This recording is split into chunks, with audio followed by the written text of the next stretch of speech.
नमस्कार, news point लेकर हाजिर हूं मैं राजीव।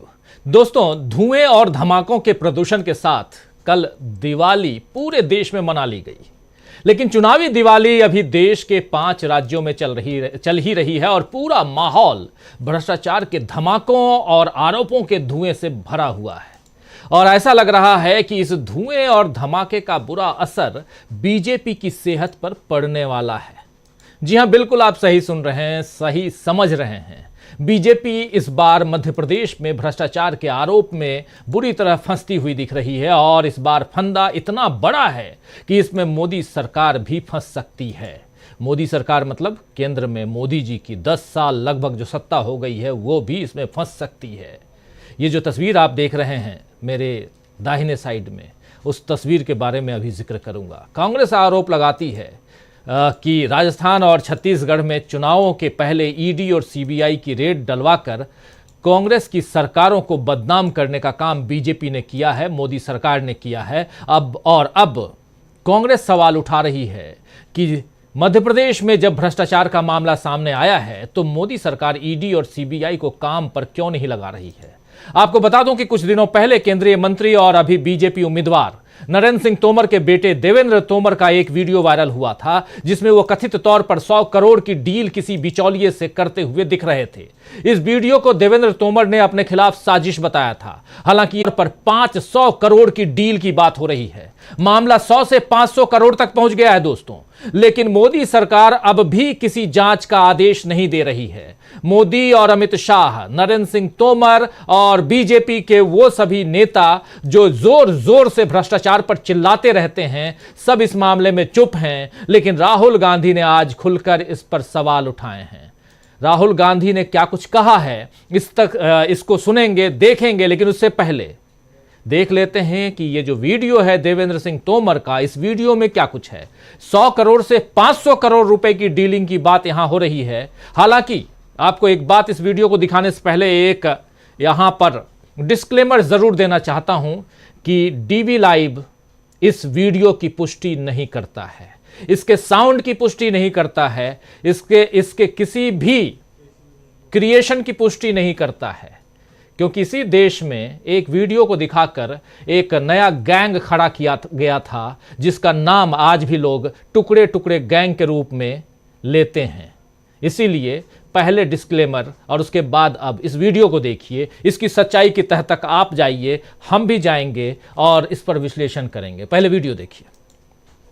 जगह से हमें दे देंगे अपना ट्रांसफर्स, ठीक है, और चंडीगढ़ से भी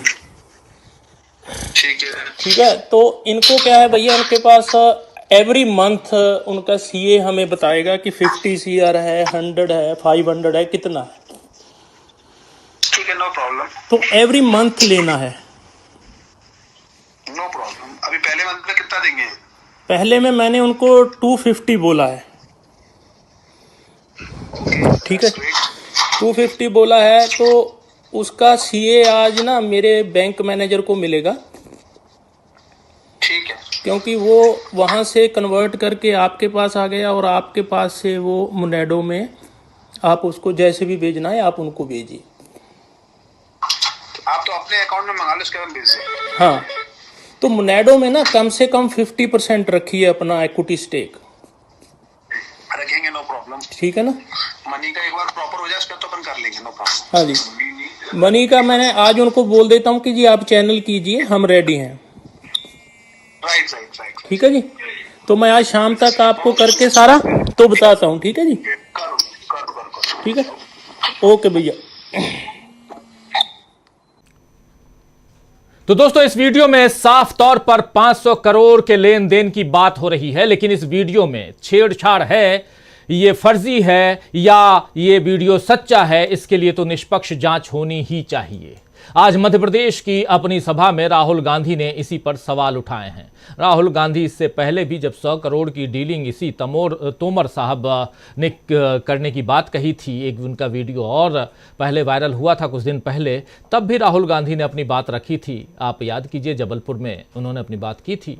लेकिन आज फिर कह रहे थे राहुल गांधी, क्या कुछ कह रहे हैं सुनिए। 18 साल से यहां बीजेपी की सरकार है और आपने अपनी आंखों से इनका भ्रष्टाचार, इनकी लूट, इनकी सरकार को गहराई से देखा है।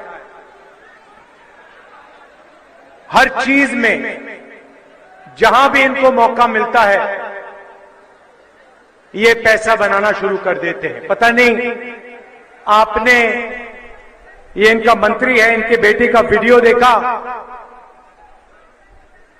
तोमर जी के बेटे का वीडियो देखा आपने? देखा आपने? सबके सामने वीडियो कॉल पर बिना छुपाए, बिना डरे मध्य प्रदेश के किसान, मजदूर, गरीब युवाओं का पैसा आंख के सामने, सबके सामने चोरी कर रहा है। भाइयों और बहनों, तोमर जी के बेटे पर नरेंद्र मोदी ने कार्रवाई की, सीबीआई लगाई, ईडी लगाई, इनकम टैक्स डिपार्टमेंट लगाया। यहां पे 50% कमीशन सरकार चल रही है। महाकाल कॉरिडोर में चोरी की, व्यापम में 1 करोड़ युवाओं को नुकसान किया, 40 लोग मर गए, कोई इंक्वायरी नहीं। पटवारी एग्जाम स्कैंडल में कोई इंक्वायरी नहीं। एमबीबीएस सीट बिकती है, कोई इंक्वायरी नहीं। आपका पैसा जाता है सबके सामने,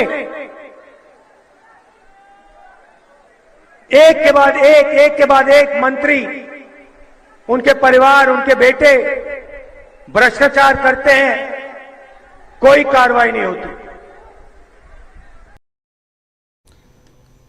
तो सुन रहे थे आप राहुल गांधी को। राहुल गांधी ने कहा कि 18 साल से बीजेपी की सरकार मध्य प्रदेश में है और जनता ने बहुत करीब से इनके भ्रष्टाचार और लूट को देखा है। नरेंद्र सिंह तोमर जी का बेटा खुलेआम बिना किसी डर के आपका पैसा चोरी कर रहा है। राहुल ने पूछा कि क्या पीएम मोदी ने मंत्री के बेटे पर कोई कार्रवाई की, उसके पीछे ईडी, सीबीआई, आईटी लगाई। राहुल गांधी ने बीजेपी पर आरोप लगाया कि मध्य प्रदेश में 50% कमीशन की सरकार चल रही है। 17 नवंबर के मतदान से ठीक पहले लीक हो रहा यह वीडियो बीजेपी की परेशानी दोस्तों बढ़ा सकता है। लेकिन सवाल यह है कि आखिर यह वीडियो कौन लीक कर रहा है? क्या केंद्र और राज्य दोनों जगह बीजेपी की सरकार होने के बावजूद इतने लूप होल्स हैं कि ऐसे वीडियो वायरल हो रहे हैं? यह बड़ा सवाल है। या बीजेपी के भीतर ही कोई खेल चल रहा है? कारण जो भी हो, वजह जो भी हो, पहले से कमजोर हो रही बीजेपी को इससे और मुश्किल हो सकती है। कांग्रेस को तो ये ऐसे वीडियो से फायदा ही होगा। और दूसरी तरफ कांग्रेस जिस तरह की घोषणाएं कर रही हैं, किसानों, महिलाओं, युवाओं को अपने साथ जोड़ रही है कांग्रेस, वो भी गेम चेंजर साबित हो सकता है। आज ही राहुल गांधी ने अपने भाषण में कुछ ऐसा कहा जिससे युवा एकदम कांग्रेस के साथ जुड़ सकते हैं। जरा पहले सुन लेते हैं कि राहुल गांधी ने अपने भाषण में क्या कुछ कहा है। सुनिए। आप मोबाइल फोन के पीछे देखो, शर्ट के पीछे देखो, जूते के नीचे देखो, मेड इन चाइना दिखेगा। हम सही बात ना? आपने कभी किसी कैमरा के पीछे, शर्ट के पीछे मेड इन मध्य प्रदेश देखा है? नहीं देखा। ये हम करना चाहते हैं। मैं चाहता हूं हमारी सरकार आने के बाद यहां जो लाखों करोड़ों युवा हैं वो बेरोजगार ना रहें, वो फैक्ट्रियों में काम करें। और ऐसा एक दिन आए जब चाइना में कोई युवा हो, वो अपना मोबाइल फोन निकाले, उसके पीछे देखे, उसके पीछे लिखा हो मेड इन मध्य प्रदेश, और वो कहे यार ये मध्य प्रदेश कहां है, मैं जाके देखना चाहता हूं। ये कौन सी जगह है जिसने हमारी सारी की सारी नौकरियां ले ली और मेड इन चाइना को मेड इन मध्य प्रदेश बना दिया। ये हमारा सपना है। यहां पे आपके 15 साल 18 साल जाया हो गए। एक के बाद एक इन्होंने आपको झूठ बोला, प्रधानमंत्री यहां आते शर्म नहीं करते हैं। पूरा मध्य प्रदेश जानता है कि मध्य प्रदेश में एक कारखाना नहीं खुला, और यहां प्रधानमंत्री आके कहते हैं हमने मध्य प्रदेश में 500 फैक्ट्रियां खोली हैं। शर्म की बात है। नीमच में कहा,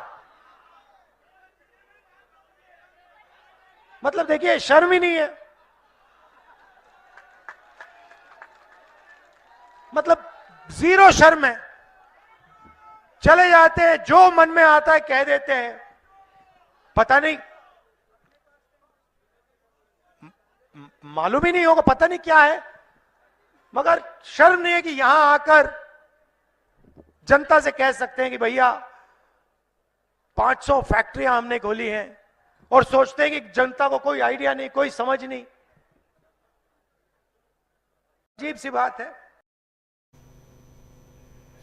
तो दोस्तों, यहां राहुल गांधी प्रधानमंत्री नरेंद्र मोदी को एक्सपोज करते हुए नीमच में प्रधानमंत्री ने भाषण दिया। उस भाषण में कहा कि मध्य प्रदेश में हमने 500 फैक्ट्रियां खोल दी हैं। इस बात को एक्सपोज कर रहे हैं यहां राहुल गांधी अपने अंदाज में। और आपको याद होगा कि सत्ता में आने के बाद मोदी ने ऐसे ही जो मेक इन इंडिया की, मेड इन इंडिया की जो बात राहुल गांधी कर रहे थे, ऐसे ही मेक इन इंडिया का अभियान चलाया था। आपको याद होगा वो मेक इन इंडिया का वो जो टाइगर था ना, शेर, वो याद है आपको? वो शेर कई जगह लगे हुए हैं, लेकिन इसमें केवल शोबाजी ही रही। लोगों को रोजगार नहीं मिला और मेक इन इंडिया अभियान ठप हो गया। मगर अब राहुल गांधी एक कदम आगे बढ़ाकर मेड इन मध्य प्रदेश की बात कर रहे हैं। राहुल ने जिस तरह से कहा कि आप अपने मोबाइल फोन के पीछे देखिए मेड इन चाइना लिखा दिखेगा, आपने कभी किसी कैमरा या शर्ट के पीछे मेड इन मध्य प्रदेश लिखा नहीं देखा होगा। हम उस मेड इन चाइना को मेड इन मध्य प्रदेश में बदलना चाहते हैं। दोस्तों, इस बात का गहरा असर जनता पर पड़ेगा और खासकर युवाओं पर पड़ सकता है। याद कीजिए, कर्नाटक में भी राहुल गांधी ने इसी तरह जींस बनाने की बात कही थी। कुल मिलाकर राहुल गांधी बहुत सधे हुए अंदाज में आगे बढ़ रहे हैं और लोगों को अपने साथ जोड़ रहे हैं, जबकि मोदी अब भी कांग्रेस की बुराई गिनाने में लगे हुए हैं। आज मोदी जी छत्तीसगढ़ में गए तो वहां यह कह दिया कि कांग्रेस का काउंटडाउन शुरू हो गया है, कांग्रेस की चला चली की बेला आ गई है। जरा इनको भी सुन लेते हैं, मोदी जी क्या कुछ कह रहे हैं, सुनिए। छत्तीसगढ़ में कांग्रेस सरकार के जाने का काउंटडाउन शुरू हो चुका है। कांग्रेस के जिन नेताओं ने आपको 5 साल लूटा है, उनकी विदाई का समय आ गया है। और आज पूरा देश देख रहा है कि छत्तीसगढ़ में कांग्रेस की विदाई की कमान किसने संभाली है? मोदी नहीं, ये आप लोगों ने संभाली है, छत्तीसगढ़ के लोगों ने संभाली है। आप छत्तीसगढ़ के मेरे आदिवासी भाई बहन, मेरे गरीब भाई बहन, मेरे पिछड़े भाई बहन, कांग्रेस की विदाई के लिए सबसे ज्यादा आतुर है।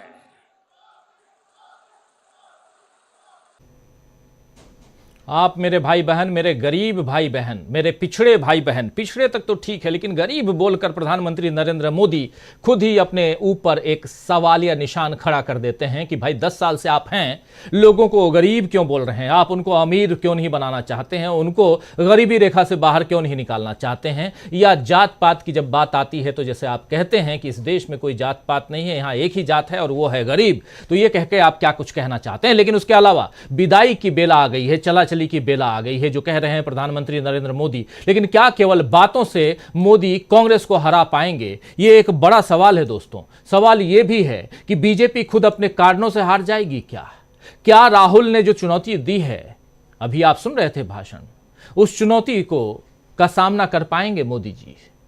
क्योंकि लोग कहते थे कि मोदी और राहुल आमने सामने हो जाएं तो मोदी ऐसे ही जीत जाते हैं।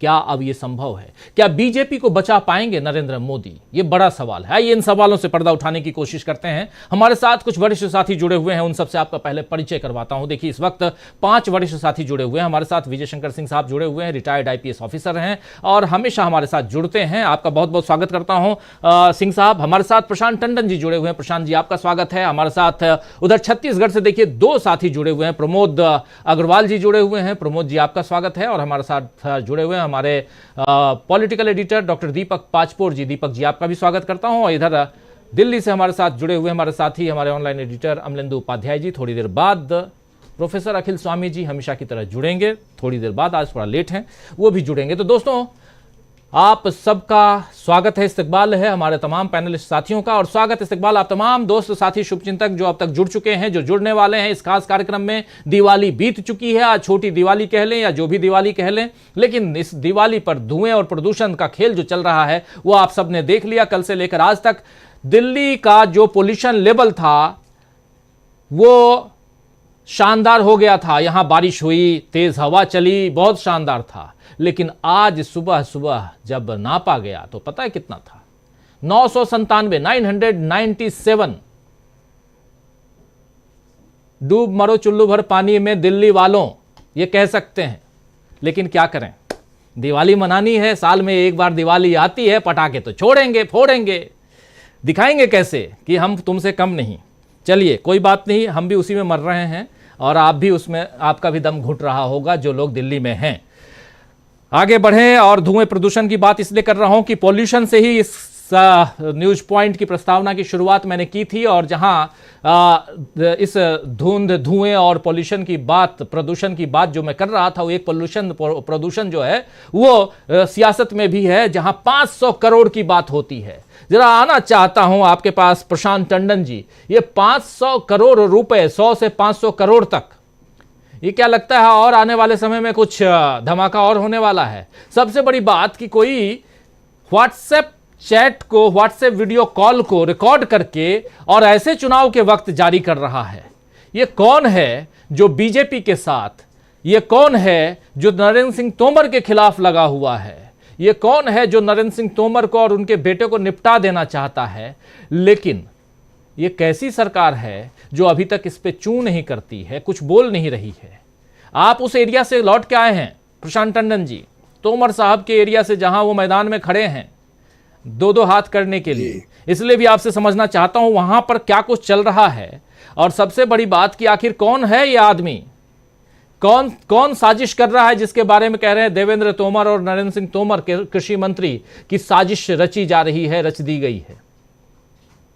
जी, अब देखिए, इसकी भी जांच होनी चाहिए कि कौन है तोमर साहब के पीछे। क्या ये कोई कांग्रेस का व्यक्ति है, विपक्ष का व्यक्ति है, कोई विसिल ब्लोअर है, कौन है जो ये वीडियो बना रहा है? जाहिर सी बात है राजीव जी, बहुत ही समझने वाली, बहुत ही मोटी सी बात है। वीडियो की सत्यता पे बिना कुछ टिप्पणी किए हुए ये मैं कहना चाहता हूँ कि जो वीडियो बना रहा है ये उसी सोर्स से बाहर आया है, ये कॉमन सेंस कहता है। दूसरी बात कि 2 वीडियो आए हैं, एक वीडियो में 100 करोड़ की करीब बात हो रही है और जो नया वीडियो आया है इसमें 500 करोड़ की बात हो रही है। फोन के या वीडियो कॉल के दूसरी तरफ जो आवाज है वो एक ही है। और दूसरी बात ये राजीव जी कि अगर पहला वीडियो आपको याद हो तो पहले वीडियो में देवेंद्र तोमर साहब एक तिलक लगाए हुए थे और दूसरे वीडियो में वो तिलक नहीं दिख रहा है। मोटी सी बात है कि ये अलग अलग दिनों के वीडियो है। यानी तोमर साहब के बेटे की, मंत्री साहब के बेटे की, देवेंद्र तोमर की लगातार उस व्यक्ति से बातचीत हो रही है। ये बात तो समझी जा सकती है कि वो इनका कोई जानने वाला है जिसके मार्फत ये डील्स होती रही हैं जी। और जब तक वो डील कामयाब नहीं हो रही है तब तक वो फोन पे केवल क्यों बात करेंगे? ये कोई प्रैंक कॉल तो है नहीं जैसा दिख रहा है जी। तो सबसे बड़ी बात यह कि ये लगातार बात कर रहा है। दूसरी बात यह कि 500 करोड़ की बात हो रही है, 100 करोड़ की बात हो रही है। और जरा तोमर साहब के, नरेंद्र सिंह तोमर के जरा विभाग है उन पर नजर डालिए। कृषि मंत्री तो वो आज हैं, उनके पास माइनिंग भी था जी। और स्टील भी था। तो ये कौन सी डील है जो हो रही है? खेती किसानी वाला तो 500 करोड़ की बात नहीं करेगा राजीव जी। बिल्कुल। तो ये कौन सी डील है? कौन, किसके पास पैसा जा रहा है? कौन खामोश है? नरेंद्र तोमर साहब का इतना बड़ा हाजमा या उनके बेटे का इतना बड़ा हाजमा तो नहीं लग रहा है कि वो 500 करोड़, 1000 करोड़ की जो बातें हो रही हैं वो अकेले हजम कर जाए। इसके कई साक्षी और होंगे, तो इस पे पर्दा उठना चाहिए। दूसरी बात जो राहुल गांधी कह रहे हैं कि व्यापम घोटाले की बात, जी। व्यापम घोटाला अगर उसकी जांच होगी राजीव जी, तो वो केवल वित्तीय घोटाला नहीं है या भर्तियों में घोटाला केवल नहीं है। उसमेन 40 से ऊपर लोगों की हत्याएं हुई हैं, अननेचुरल डेथ है, जी। और अनऑफिशियल फिगर तो उससे भी कहीं ज्यादा है। तो ये जो भ्रष्टाचार, किसमें किसके यहाँ बुलडोजर गए? आप जब हम बात कर रहे हैं तो देखिए, आगरा से एक बहुत, जो उत्तर प्रदेश से एक खबर आई है कि दिवाली के दिन गैंग रेप हुआ है। किसके यहाँ बुलडोजर गए? किसका घर गिराए गए? तो ये जो न्याय की एक दोहरी मानसिकता है, ये है बीजेपी का काम। और उसके बाद आप दूसरे राज्यों में जाके भाषण देते हैं। जी। प्रधानमंत्री नरेंद्र मोदी कांग्रेस के ऊपर या विपक्षी नेताओं के ऊपर आप भाषण दे रहे हैं कि साहब वो 500 करोड़ रुपए का भूपेश बघेल के ऊपर, और वो पैसा जो आया जिस पे चर्चा हम लोग कई बार कर चुके हैं कि छत्तीसगढ़ की सीमाएं तो किसी अंतर्राष्ट्रीय सीमा नहीं है, कोई किसी देश से नहीं मिलती है। तो अगर पैसा आया तो वो आपकी निगाह से होते हुए आया, तब आप क्या कर रहे थे? फिर अब वो चौकीदार की बात याद आती है कि चौकीदार सो रहा है, कि चौकीदार चोर है, कि चौकीदार क्या है। तो ये जो पूरा भ्रष्टाचार का मामला है, ये अब इलेक्शन के समय जो है वो उल्टा, जिसको अंग्रेजी में कहते हैं बूमरैंग करना, या किसी पे आप उंगली उठाए तो 3 उंगलियां आपके ऊपर भी आती हैं। तो ये 3 उंगलियां अब ऊपर आ रही हैं। और मुझे लगता है कि अब मोदी साहब, जब ये इतना वीडियो ये वायरल हो रहा है, ये पहुंच चुका है गांव-गांव, शहर-शहर, तोमर साहब का प्रेस कॉन्फ्रेंसेस में दिखाया जा रहा है ये वीडियो, तो अब मेरे ख्याल से भ्रष्टाचार की बात करना वो बंद कर देंगे। कुछ बातें मोदी साहब नहीं कर रहे हैं। ये जनता को समझना चाहिए कि वो केवल भाषण में उलझाते हैं कि कांग्रेस के अंदर कुछ लोग नाराज हैं। अरे कांग्रेस के अंदर कुछ लोग नाराज हैं तो आप बनाइए उनको, खड़गे जी का काम आप कीजिए। आप तो आप देखिए, कुल मिला के ये है कि आरक्षण बिहार में 65% उनकी असेंबली ने अप्रूव कर दिया। आप ऐसे वादे कीजिए ना। सामाजिक न्याय की जो बातचीत है, वो ऐतिहासिक बात है जो कांग्रेस कर रही है मध्य प्रदेश, छत्तीसगढ़ में। वो ऐतिहासिक बात होगी अगर जिस दिन जाति जनगणना होगी, उस वादे से वो मुकर रहे हैं। और अब आप देखिए, जब इस इलेक्शन को, ये जो 5 इलेक्शंस हो रहे हैं, इन इलेक्शंस को कहा जा रहा है कि सेमीफाइनल है 2024 का। इस सेमीफाइनल में वो किस तरीके से प्रचार कर पा रहे हैं मोदी साहब, ये आप देख लीजिए केवल, और आपको अंदाज मिल जाएगा कि 3 दिसंबर को होने क्या जा रहा है। बिल्कुल, ये अंदाजा हो जाएगा कि 3 दिसंबर को होने क्या जा रहा है। लेकिन उससे पहले हम लिख रहे हैं, क्या बीजेपी को बचा पाएंगे मोदी?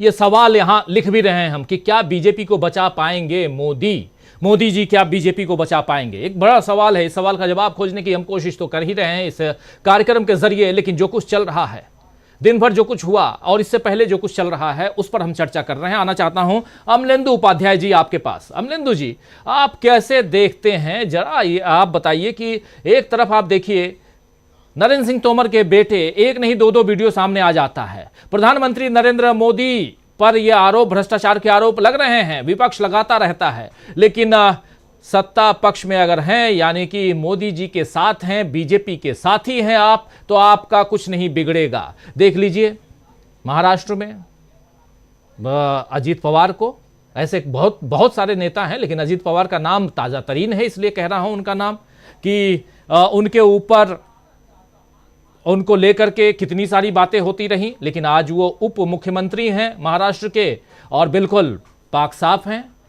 तो क्या, और उसमें भी दूसरी पार्टी से आकर के उनके साथ कोई एनडीए ज्वाइन कर लेता है तो बिल्कुल ठीक है, और जब उनकी पार्टी में कोई हो तब तो बिल्कुल बल्ले बल्ले हैं और पाक साफ हैं, ये माना जाए। और उस हिसाब से जितने भी वीडियो हैं नरेंद्र सिंह तोमर के बेटे के नाम पर, ये सारे जो हैं वो फर्जी हैं, ये मान ले हम, या यहां अंदर खाने कुछ चल रहा है। अंदर खाने ना सिर्फ मोदी जी के खिलाफ कुछ चल रहा है बल्कि बीजेपी के खिलाफ भी चल रहा है, या इसको इस हिसाब से देखा जाए कि भ्रष्टाचार के दलदल में बीजेपी के पांव इतने फंस चुके हैं कि अब बाहर निकलने की कोशिश करना बेकार है, जिस पर लगातार राहुल गांधी कर्नाटक में 40% की सरकार कह रहे थे और मध्य प्रदेश में 50% की सरकार कह रहे हैं, और उसके साथ साथ अब 500 करोड़ की सरकार भी कह सकते हैं कल को, क्योंकि नरेंद्र सिंह तोमर की बात कर ही रहे थे। तो जरा आपसे समझूं, अमलेंदु उपाध्याय जी हमारे साथ जुड़ गए हैं, भगवाधारी हमारे साथी सुनील शुक्ला जी, आपका स्वागत करता हूं। मौनी बाबा तो नहीं है आप क्योंकि राहुल गांधी मौनी बाबा के पास गए थे और उनका वीडियो आज उन्होंने जारी किया है, बहुत शानदार। मौनी बाबा ने राहुल गांधी को न सिर्फ आशीर्वाद दिया बल्कि राहुल गांधी के कहे पर तालियां भी बजाई।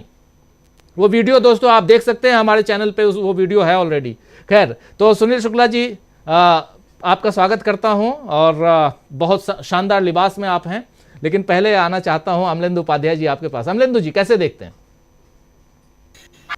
देखिए राजीव जी, ये जो वीडियो सामने आ रहे हैं लगातार नरेंद्र सिंह तोमर साहब के बेटे के, ना तो नरेंद्र सिंह तोमर साहब ने, ना उनके सुपुत्र ने, ना प्रधानमंत्री नरेंद्र मोदी ने, ना अमित शाह जी ने, ना जेपी नड्डा जी ने, या भारतीय जनता पार्टी के किसी भी नेता ने अभी तक ये नहीं कहा कि ये वीडियो फर्जी है।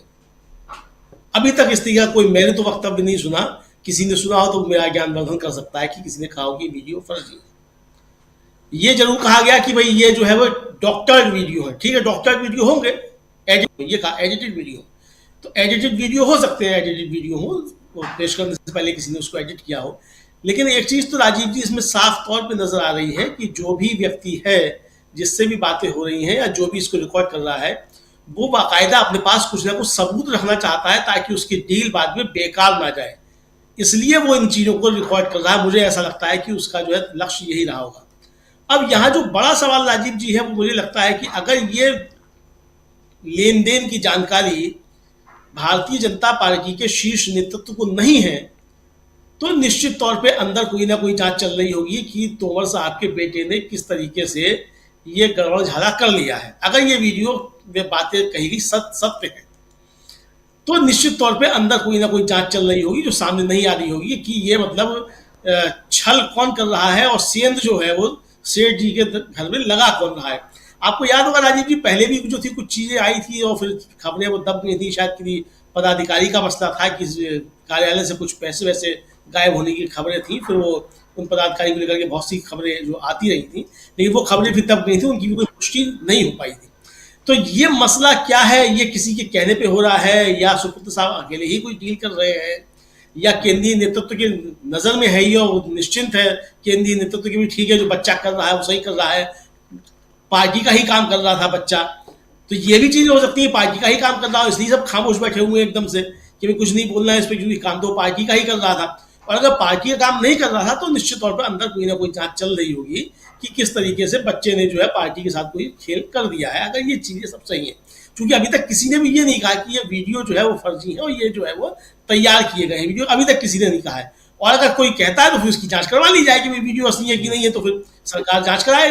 हाथ कंगन को आसी क्या, पढ़े लिखे को फारसी क्या, अगर ये वीडियो सही नहीं है और ये वीडियो अगर डॉक्टर्ड है और तैयार किए गए हैं और तोमर साहब के सुपुत्र जो है इस वीडियो में नहीं है और ये गलत तरीके से अगर तैयार किए गए हैं तो इसकी भी जांच हो जानी चाहिए फिर कि ये गलत तरीके से किसने तैयार किया, जिसने गलत तैयार किया फिर उसको सजा हो।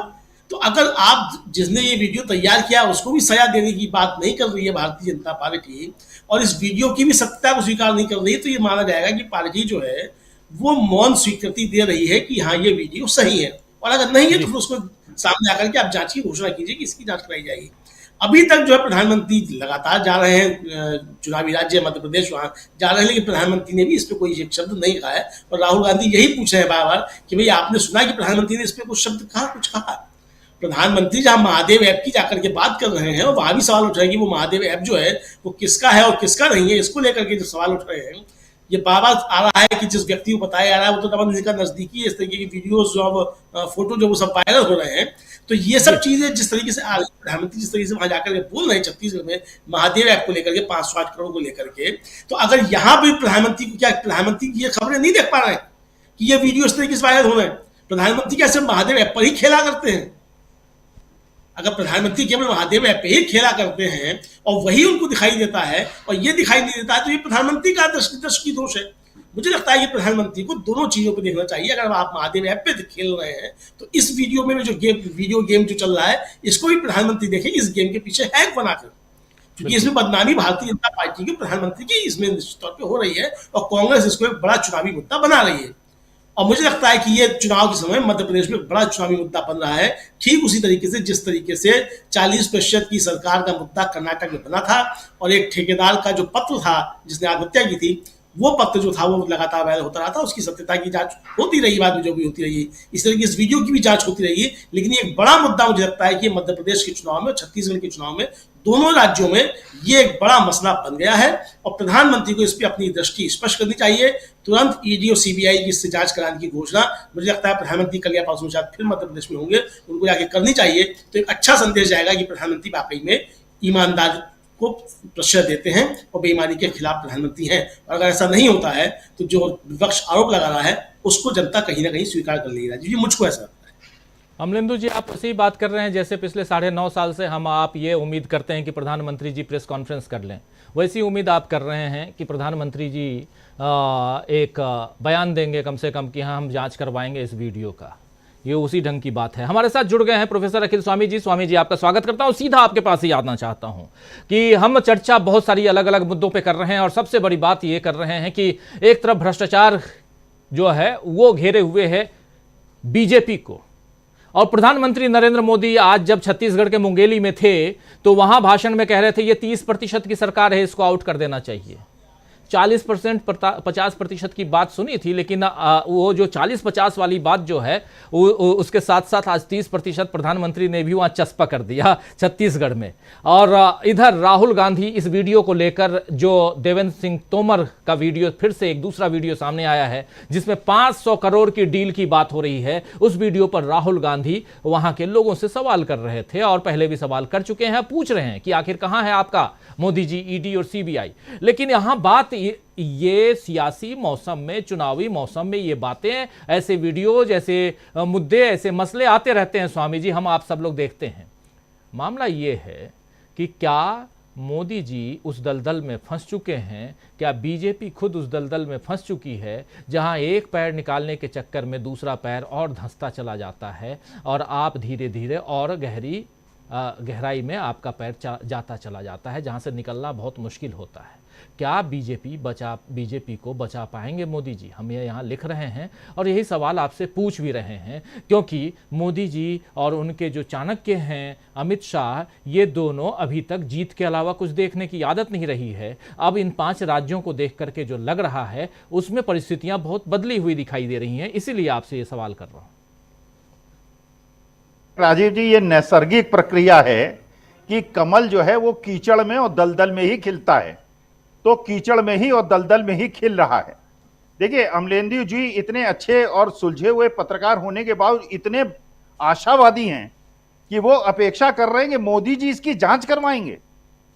अरे ये तो सीबीआई ईडी का नैतिक कर्तव्य है, ये तो देश की, ये एक प्रकार से देश का अधिकार है ये जानने का, देश की जनता का जानने का अधिकार है कि इतने वीडियो आ गए और ये 100 करोड़ और 500 करोड़ की बातें हो रही हैं, ईडी सीबीआई ने अभी तक तोमर साहब के बेटे को कस्टडी में क्यों नहीं लिया, उनसे पूछताछ क्यों नहीं की, और देश की जनता को यह जागरूकता क्यों नहीं मिल रही है। देखिए राजीव जी, ये भी आरोप लगे, कांग्रेस के राजनीतिज्ञों ने आरोप लगाए कि ईडी सीबीआई जितना ज्यादा छापे मारने के लिए चुनाव जहां राज्यों में हो रहे हैं वहां केवल छापे मारने के लिए नहीं जा रही है, बल्कि ये पैसे पहुंचाने के लिए जा रही है, जिससे कि जो चुनाव आयोग के लोग हैं उनकी गाड़ियों को चेक न करें। देखिए वास्तविकता में जनता जो है निर्विकार भाव से हम लोगों की बात में ना आए, कांग्रेस और बीजेपी के राजनीतिक पचड़ों में न पड़े, वो देखे जो जो शहरों में आप रहते हैं उस शहर के कांग्रेस का दफ्तर कैसा है और बीजेपी का दफ्तर कैसा है। अगर कांग्रेस 50 साल सत्ता में रही, हर शहर के अंदर जीर्ण शीर्ण स्थिति में कांग्रेस का दफ्तर है, और बीजेपी की सरकार 9.5 साल से है, हर शहर के अंदर छोटे छोटे कस्बों के अंदर 5 स्टार होटल टाइप का बीजेपी का दफ्तर है। बीजेपी के नेताओं के जीवन शैली को देखिए और आप ये देखिए कि जब उनकी रैली होती हैं किस, ये एक जरा डेटा निकलवा लीजिए राजीव जी आप, केवल जनता को स्पष्ट हो जाएगा कितने हेलीकॉप्टर बुक हुए हैं इन 5 विधानसभा चुनावों के लिए, कितने हेलीकॉप्टर कांग्रेस नेताओं के पास हैं और कितने हेलीकॉप्टर बीजेपी नेताओं के पास हैं। वास्तविकता में एक तरह की अपार गंगा बह रही है पैसे की बीजेपी की तरफ से। अब ये मैं नहीं कह सकता कि उसमें जो बड़े पूंजीपति हैं जिन पे सारी सरकारी संपत्तियां उनको सौंपी गई हैं, ये उनका पैसा है, इनका पैसा है या उनका पैसा है। अगर आप दोनों रैलियों को कंपेयर कर लीजिए, चुनाव सामग्रियों को कंपेयर कर लीजिए, प्राइमरी डेटा कंपेयर कर लीजिए, कितना दारू, कितना मीट और कितना पैसा बट रहा है दोनों दलों के बीच में, तो वास्तविकता में हमें अब आशा, हमारी आशा जो है केवल देश की जनता है।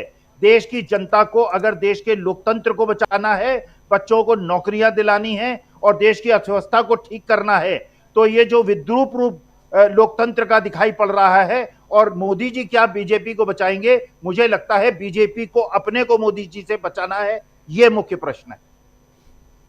बीजेपी को अपने को, खुद को, बीजेपी अगर यानी कि भारतीय जनता पार्टी को खुद को बचाना है तो मोदी जी से बचाना होगा, ये कह रहे हैं प्रोफेसर अखिल स्वामी जी। एक प्रश्नवाचक चिन्ह के साथ, मुख्य प्रश्न के साथ में कह रहे हैं कि ये अब बीजेपी को सोचना है, मोदी जी को नहीं सोचना है। राहुल ने मोदी को बड़ी चुनौती दे दी है, ये भी हम लिख रहे हैं, और अभी आपने शुरुआत में देखा भी कि राहुल गांधी ने कैसी कैसी चुनौती दी। और सबसे बड़ी बात राहुल गांधी कह रहे हैं कि मेड इन इंडिया की जगह और मेक इन इंडिया का जो आपने नारा बुलंद किया था जब आप आए थे सत्ता में, काबिज हुए थे, उसके बाद आपने क्या किया, वो सिर्फ तस्वीर बन करके, वो जो टाइगर, वो जो शेर है, वो तस्वीर बन करके ही रह गया है। और कई शहरों में उस टाइगर को आप देखेंगे। बहुत पैसे खर्च करके मेक इन इंडिया को यहाँ स्थापित करने की कोशिश हुई थी, लेकिन अब वो कहाँ है, ये सवाल लोग पूछते हैं। युवाओं को रोजगार क्यों नहीं है, ये सवाल भी पूछे जाते हैं। और इन रोजगार और बेरोजगारी के बीच में हमने एक तस्वीर सिकंदराबाद से भी देखी थी, कल उस पर हम लोगों ने चर्चा भी की थी, और तस्वीर ये थी कि प्रधानमंत्री नरेंद्र मोदी की रैली थी, भाषण दे रहे थे, उसी बीच एक लड़की बिल्कुल फिल्मी अंदाज में और खंबे पे चढ़ती है। वो खंबा जो है वो हैलोजन लाइट का खंबा है, और उस खंबे पर चढ़ती है लड़की, और अपनी मांग रखने के लिए, क्योंकि उसकी तरफ ध्यानाकर्षण हो, ध्यान जाए प्रधानमंत्री नरेंद्र मोदी का, क्योंकि कोई सुनने वाला नहीं है उसके पास, उसकी अपनी समस्या है। समस्या, सबसे गंभीर समस्या रोजगार की है। उस समस्या से को सुलझाने के लिए फिर मोदी जी को अपने भाषण को बीच में रोकना पड़ता है, और वो बोलते हैं कि बेटा उतर जाओ, आपकी बात सुनी जाएगी। तो देखिए ये इस देश का युवा कहां से कहां जा रहा है, क्या करने के लिए आतुर हो रहा है, और उसको मजबूर होना पड़ रहा है। ये कुछ तस्वीरें हैं जिस पर हम चर्चा कर रहे हैं। आना चाहता हूं, जरा सबसे पहले आऊंगा प्रमोद अग्रवाल जी आपके पास, और फिर आता हूं सुनील शुक्ला जी, हमारे तमाम साथी हमारे साथ जुड़े हुए हैं। प्रमोद अग्रवाल जी, आज छत्तीसगढ़ प्रदेश में प्रधानमंत्री नरेंद्र मोदी थे, उनके भाषण को, और उसमें भी 30% की सरकार, चला चली की बेला, और इन तमाम बातों को कैसे देखते हैं आप? गरीब जो हैं यहाँ के, आप गरीब जनता यही हमारी सरकार को बनाएंगे यहाँ, और भूपेश बघेल की सरकार को हटाएंगे। लेकिन आपके पड़ोसी राज्य मध्य प्रदेश में जो कुछ हो रहा है, 500 करोड़ की डीलिंग, छोटी मोटी डील नहीं है, और उधर 500 करोड़ की डीलिंग, 600 करोड़ की डीलिंग में महादेव का नाम सामने आ गया।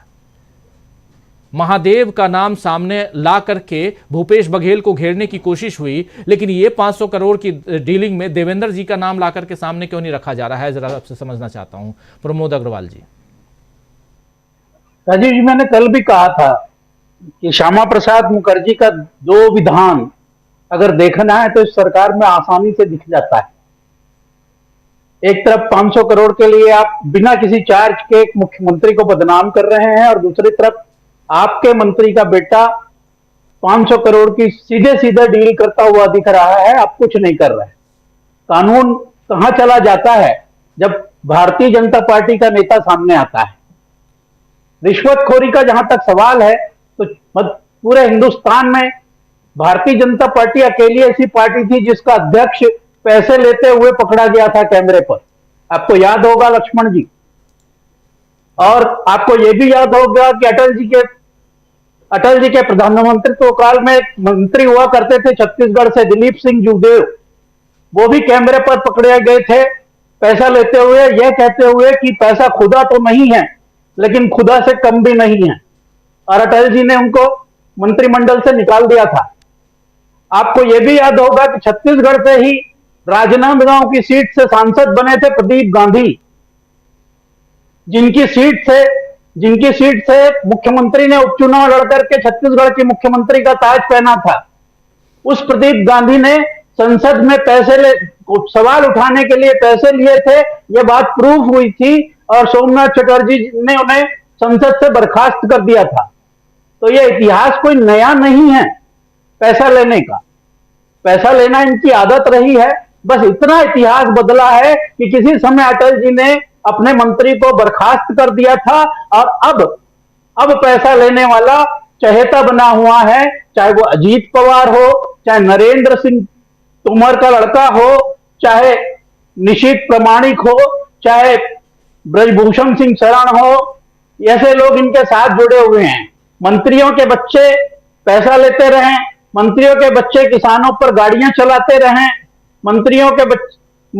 मुख्यमंत्री की पत्नी असम में घोटाला करती रही हो, बीरेन्द्र सिंह की पत्नी ड्रग्स मंगवाती रही हो, इनको कोई फर्क नहीं पड़ता। लेकिन शाहरुख खान का लड़का 50 ग्राम गांजा लेके घूमता है, उसके लिए 1.5 महीना जेल में रहता है।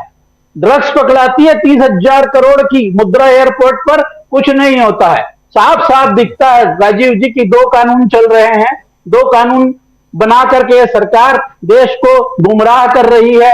जो कल लड़की टावर से उतरी थी उसने भी यही आरोप लगाया है प्रधानमंत्री पर, वो उनकी बात सुनूंगा कह रहे थे कि आप विभाजनकारी हैं, आप विभाजन को बढ़ावा दे रहे हैं, आप सरकारी संस्थाओं को बेच रहे हैं, इसलिए हम बेरोजगार हैं।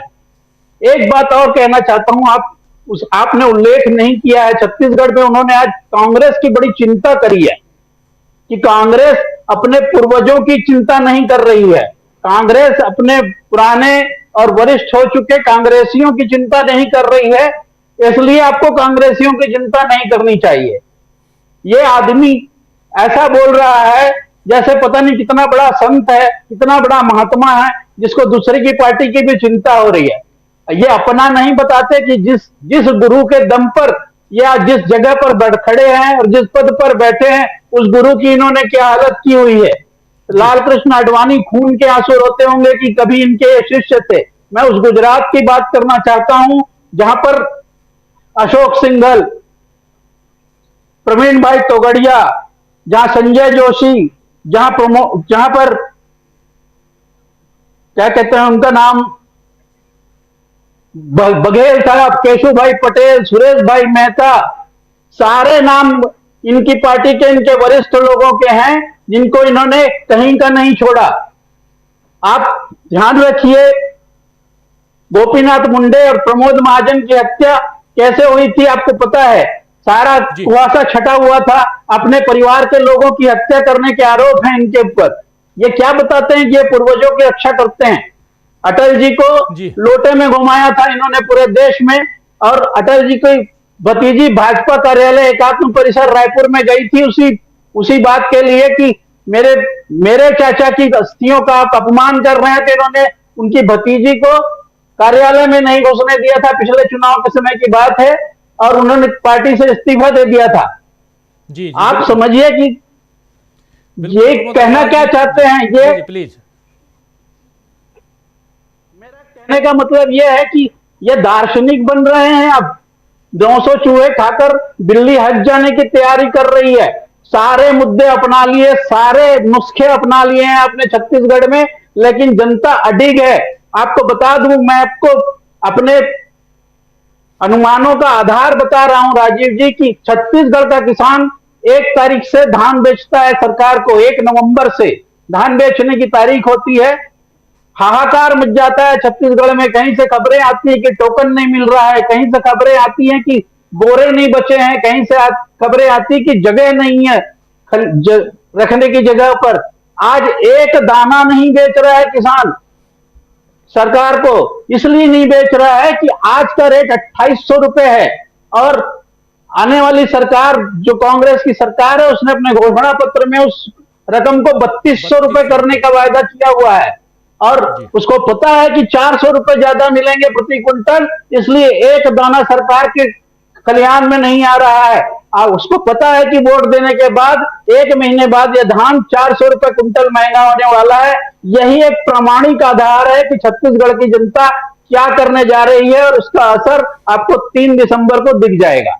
राजीव जी बहुत आश्वस्त हैं हमारे साथी प्रमोद अग्रवाल जी, जो कह रहे हैं कि 3 दिसंबर को पता चल जाएगा। और किसान जो हैं वो धान बेचने का, आप जानते हैं कि 1 तारीख से धान की खरीदी शुरू हो गई छत्तीसगढ़ में, लेकिन शुरुआती दौर में कुछ किसानों ने धान तो बेचे 2800 रुपये प्रति क्विंटल, लेकिन अब कांग्रेस पार्टी ने अपने घोषणा पत्र में लिखा है कि 3200 रुपये प्रति क्विंटल, 3200 प्रति क्विंटल जो है वो धान खरीदेगी अगर उनकी सरकार आई तो। इसके कारण किसानों ने अपने धान को रोक रखा है, और यही हालत 2018 में भी हुई थी, जब रमन सिंह की सरकार थी और कांग्रेस ने वादा किया था कि 2500 रुपये प्रति क्विंटल हम देंगे आपको। और उसके बाद पूरे चुनाव तक किसानों ने इंतजार किया, सरकार बनवाई कांग्रेस की, और उसके बाद 2500 रुपये प्रति क्विंटल धान बेच करके अपनी जो मेहनत की कमाई है उसको घर लेकर के आए। क्या अभी इस बार फिर से जो कह रहे हैं हमारे साथी प्रमोद अग्रवाल जी, क्या सरकार कांग्रेस की बनने वाली है? किसान इतने आश्वस्त हैं? क्योंकि कुछ वादे ऐसे किए हैं भूपेश बघेल ने, जो जिस पर अमल करें अगर आने वाले समय में तो वहां की जनता को फायदा होगा। चलिए उस पर हम लोग चर्चा लगातार करते रहते हैं। और कल एक दीपावली के दिन भूपेश बघेल ने एक वादा और कर दिया कि वहां की महिलाओं को गृह लक्ष्मी योजना के तहत 1500 रुपये प्रति वर्ष दिया जाएगा, सालाना दिया जाएगा। तो ये भी नहले पे दहला है। अब 3 दिन बाकी है चुनाव में, और इन 3 दिनों में जो कुछ सामने आ रहा है उस पर हम चर्चा कर रहे हैं। सुनील शुक्ला जी, 3 दिन बाकी, आज 13 तारीख बीत गई, 14, 15, 16 और 17 को सुबह से पोलिंग। मध्य प्रदेश और छत्तीसगढ़ दोनों में उस दिन जो है छत्तीसगढ़ की 70 सीटें, मध्य प्रदेश की 230 सीटें, यानी 300 सीटों पर मतदान। और उससे पहले प्रधानमंत्री और प्रियंका गांधी, राहुल गांधी ताबड़तोड़ रैलियां करते हुए दिखाई देंगे। आज भी दिखाई दी आपको, राहुल गांधी भी और मोदी जी भी, कल प्रियंका गांधी भी हैं, वो हम देखेंगे, उस पर चर्चा करेंगे। इस वक्त जब हम लोग ये कार्यक्रम कर रहे हैं तो थोड़ी देर पहले भोपाल में राहुल गांधी ने रोड शो अपना खत्म किया है, और काफ़ी भीड़ थी भोपाल जैसे शहर में। उसकी तस्वीर भी काफ़ी, कहूँगा मैं अपने साथी को कि कुछ तस्वीर अगर दिखा पाएँ तो बाद में दिखा दें। जरा आपके जरिए समझना चाहता हूं कि इन 3 दिनों में क्या कुछ आप देख रहे हैं, जबकि 500 करोड़ की डीलिंग का एक वीडियो भी सामने आता है। चुनाव के समय ऐसे वीडियोज कितना डेंट लगाते हैं, जिसके खिलाफ ये वीडियो आता है उस पर जरा आप इसको बताइए। धन्यवाद राजीव जी। जनता के हितों के साथ खिलवाड़ करने वाले लोग न 3 में रहेंगे न 13 में रहेंगे, ये तथ्य है। जनता कभी ऐसे लोगों की चिंता करती नहीं है। आपने उदाहरण दिया पिछले चुनाव का, छत्तीसगढ़ के चुनाव का, जिसमें कांग्रेस के वादों पर लोगों ने भरोसा करके अपने धान की बिक्री को रोके रखा, और जब सरकार बनी तब बिक्री किया। आज यह भी एक तथ्य है कि छत्तीसगढ़ जैसे राज्य में जो केंद्रीय एजेंसी यहाँ खरीद करती है, FCI जैसी, उनको भी अपना उपज बेच नहीं रहा है किसान। वह राज्य में नई सरकार बनने की प्रतीक्षा कर रहा है। और भूपेश बघेल ने महिलाओं को 1500 नहीं 15,000 रुपये वार्षिक देने की घोषणा की है। प्रतिवर्ष 15,000 रुपये देंगे, ये बात कहा उन्होंने कि वो महिलाओं को दी जाएगी। जी। भ्रष्टाचार के ऊपर आपने कहा कि भ्रष्टाचार के तमाम वीडियो सामने आ रहे हैं। वीडियोस भारतीय जनता पार्टी के नेताओं के खिलाफ वीडियो आना कोई अप्रत्याशित नहीं है। मध्य प्रदेश में, यही मध्य प्रदेश में आप याद कीजिए, इन्हीं वीडियोस ने राघव जी जैसे वित्त मंत्री के राजनीतिक जीवन खत्म कर दिया जी। राजनीति में एकदम खत्म हो गए, हाशिए पे चले गए, और आज तक उन वीडियोस की कोई जांच नहीं हुई। ये जो वीडियोस आ रहे हैं ये सब पुराने वीडियोस हैं। इसमें कोई भी आज का वीडियो नहीं है। आप इसमें नरेंद्र सिंह तोमर साहब के पुत्र की शक्ल अगर आप याद कीजिए तो आपको लगेगा कि कितना पुराना है, और जिस मुद्दे पर बात हो रही है आप उनको याद कीजिए। आज कृषि मंत्री हैं नरेंद्र सिंह तोमर जी। पिछली बार भी जो वीडियो आया था वो भी खनिज मामलों में के लेन देन का था। ये सब का सब पुराने वीडियो, लेकिन ये कोई ना कोई ऐसा व्यक्ति है जो इन वीडियोस को संभाल कर रखे हुए था, और जिसको उम्मीद थी कि चुनाव का दौर आएगा नरेंद्र सिंह तोमर के खिलाफ वो इनका उपयोग करेगा। तो भारतीय जनता पार्टी में इस तरह की वीडियोस को लाने की बड़ी पुरानी परंपरा है, और कौन लाया है कभी सामने नहीं आ पाया। भ्रष्टाचारियों के खिलाफ अगर आप जांच करने की बात करेंगे तो आपको याद होगा कि कर्नाटक में से एक मंत्री जी का इस्तीफा हुआ था, जिनके खिलाफ वहां के ठेकेदारों ने कमीशन लेने का आरोप लगाए थे, और एक आरोप लगाने वाले में से एक व्यक्ति ने आत्महत्या कर ली थी। मंत्री जी ने तो इस्तीफा दे दिया। क्या हुआ उस मामले की जांच का आज तक किसी को पता है? इसी मध्य प्रदेश में मध्य प्रदेश सरकार के ऊपर जो आज उम्मीदवार हैं, ये पटेल जी केंद्रीय मंत्री, उन्होंने डंपर कांड का आरोप लगाया था मुख्यमंत्री के ऊपर जब उमा भारती जी की सरकार में थे जी। क्या हुआ? डंपर कांड की जांच कहां हुई? उन्होंने इसी मध्य प्रदेश में व्यापक घोटाले का मामला आज भी चल रहा है। कितने लोगों की जांच चली गई, क्या हुआ उसमें? पटवारी भर्ती घोटाले का मामला सामने आया, किसने जांच कर लिया? भारतीय जनता पार्टी का नेतृत्व ये सोचता है कि जब इस तरह के मुद्दे उठे तो आप शांत हो जाइए और लोग इसको मान जाएंगे। होता ऐसा नहीं है, लोगों की स्मृतियों में चीजें बनी रहती हैं। और खासतौर से उस समय जब आप ये सरकार भारतीय जनता पार्टी कहती रही है कि उसका जीरो टॉलरेंस है भ्रष्टाचार के मामले को लेकर के, भ्रष्टाचार के मामलों को लेकर के तमाम विपक्षी नेताओं के ऊपर केंद्रीय एजेंसियों के छापे पड़ रहे हैं। क्या इस तरह के आरोपों से कोई बच सकता है? इसका असर नहीं पड़ेगा। आज जो इनकम टैक्स के तेलंगाना में 15 स्थानों पर छापे पड़ रहे हैं, किस बात के लिए पड़ रहे हैं? केवल इसी बात के लिए तो कि आप ये प्रमाणित किया जा सके, लोगों के बीच में इस बात को ले जाया जा सके कि तेलंगाना की सरकार भ्रष्ट है या भ्रष्टाचारियों को संरक्षण देती है।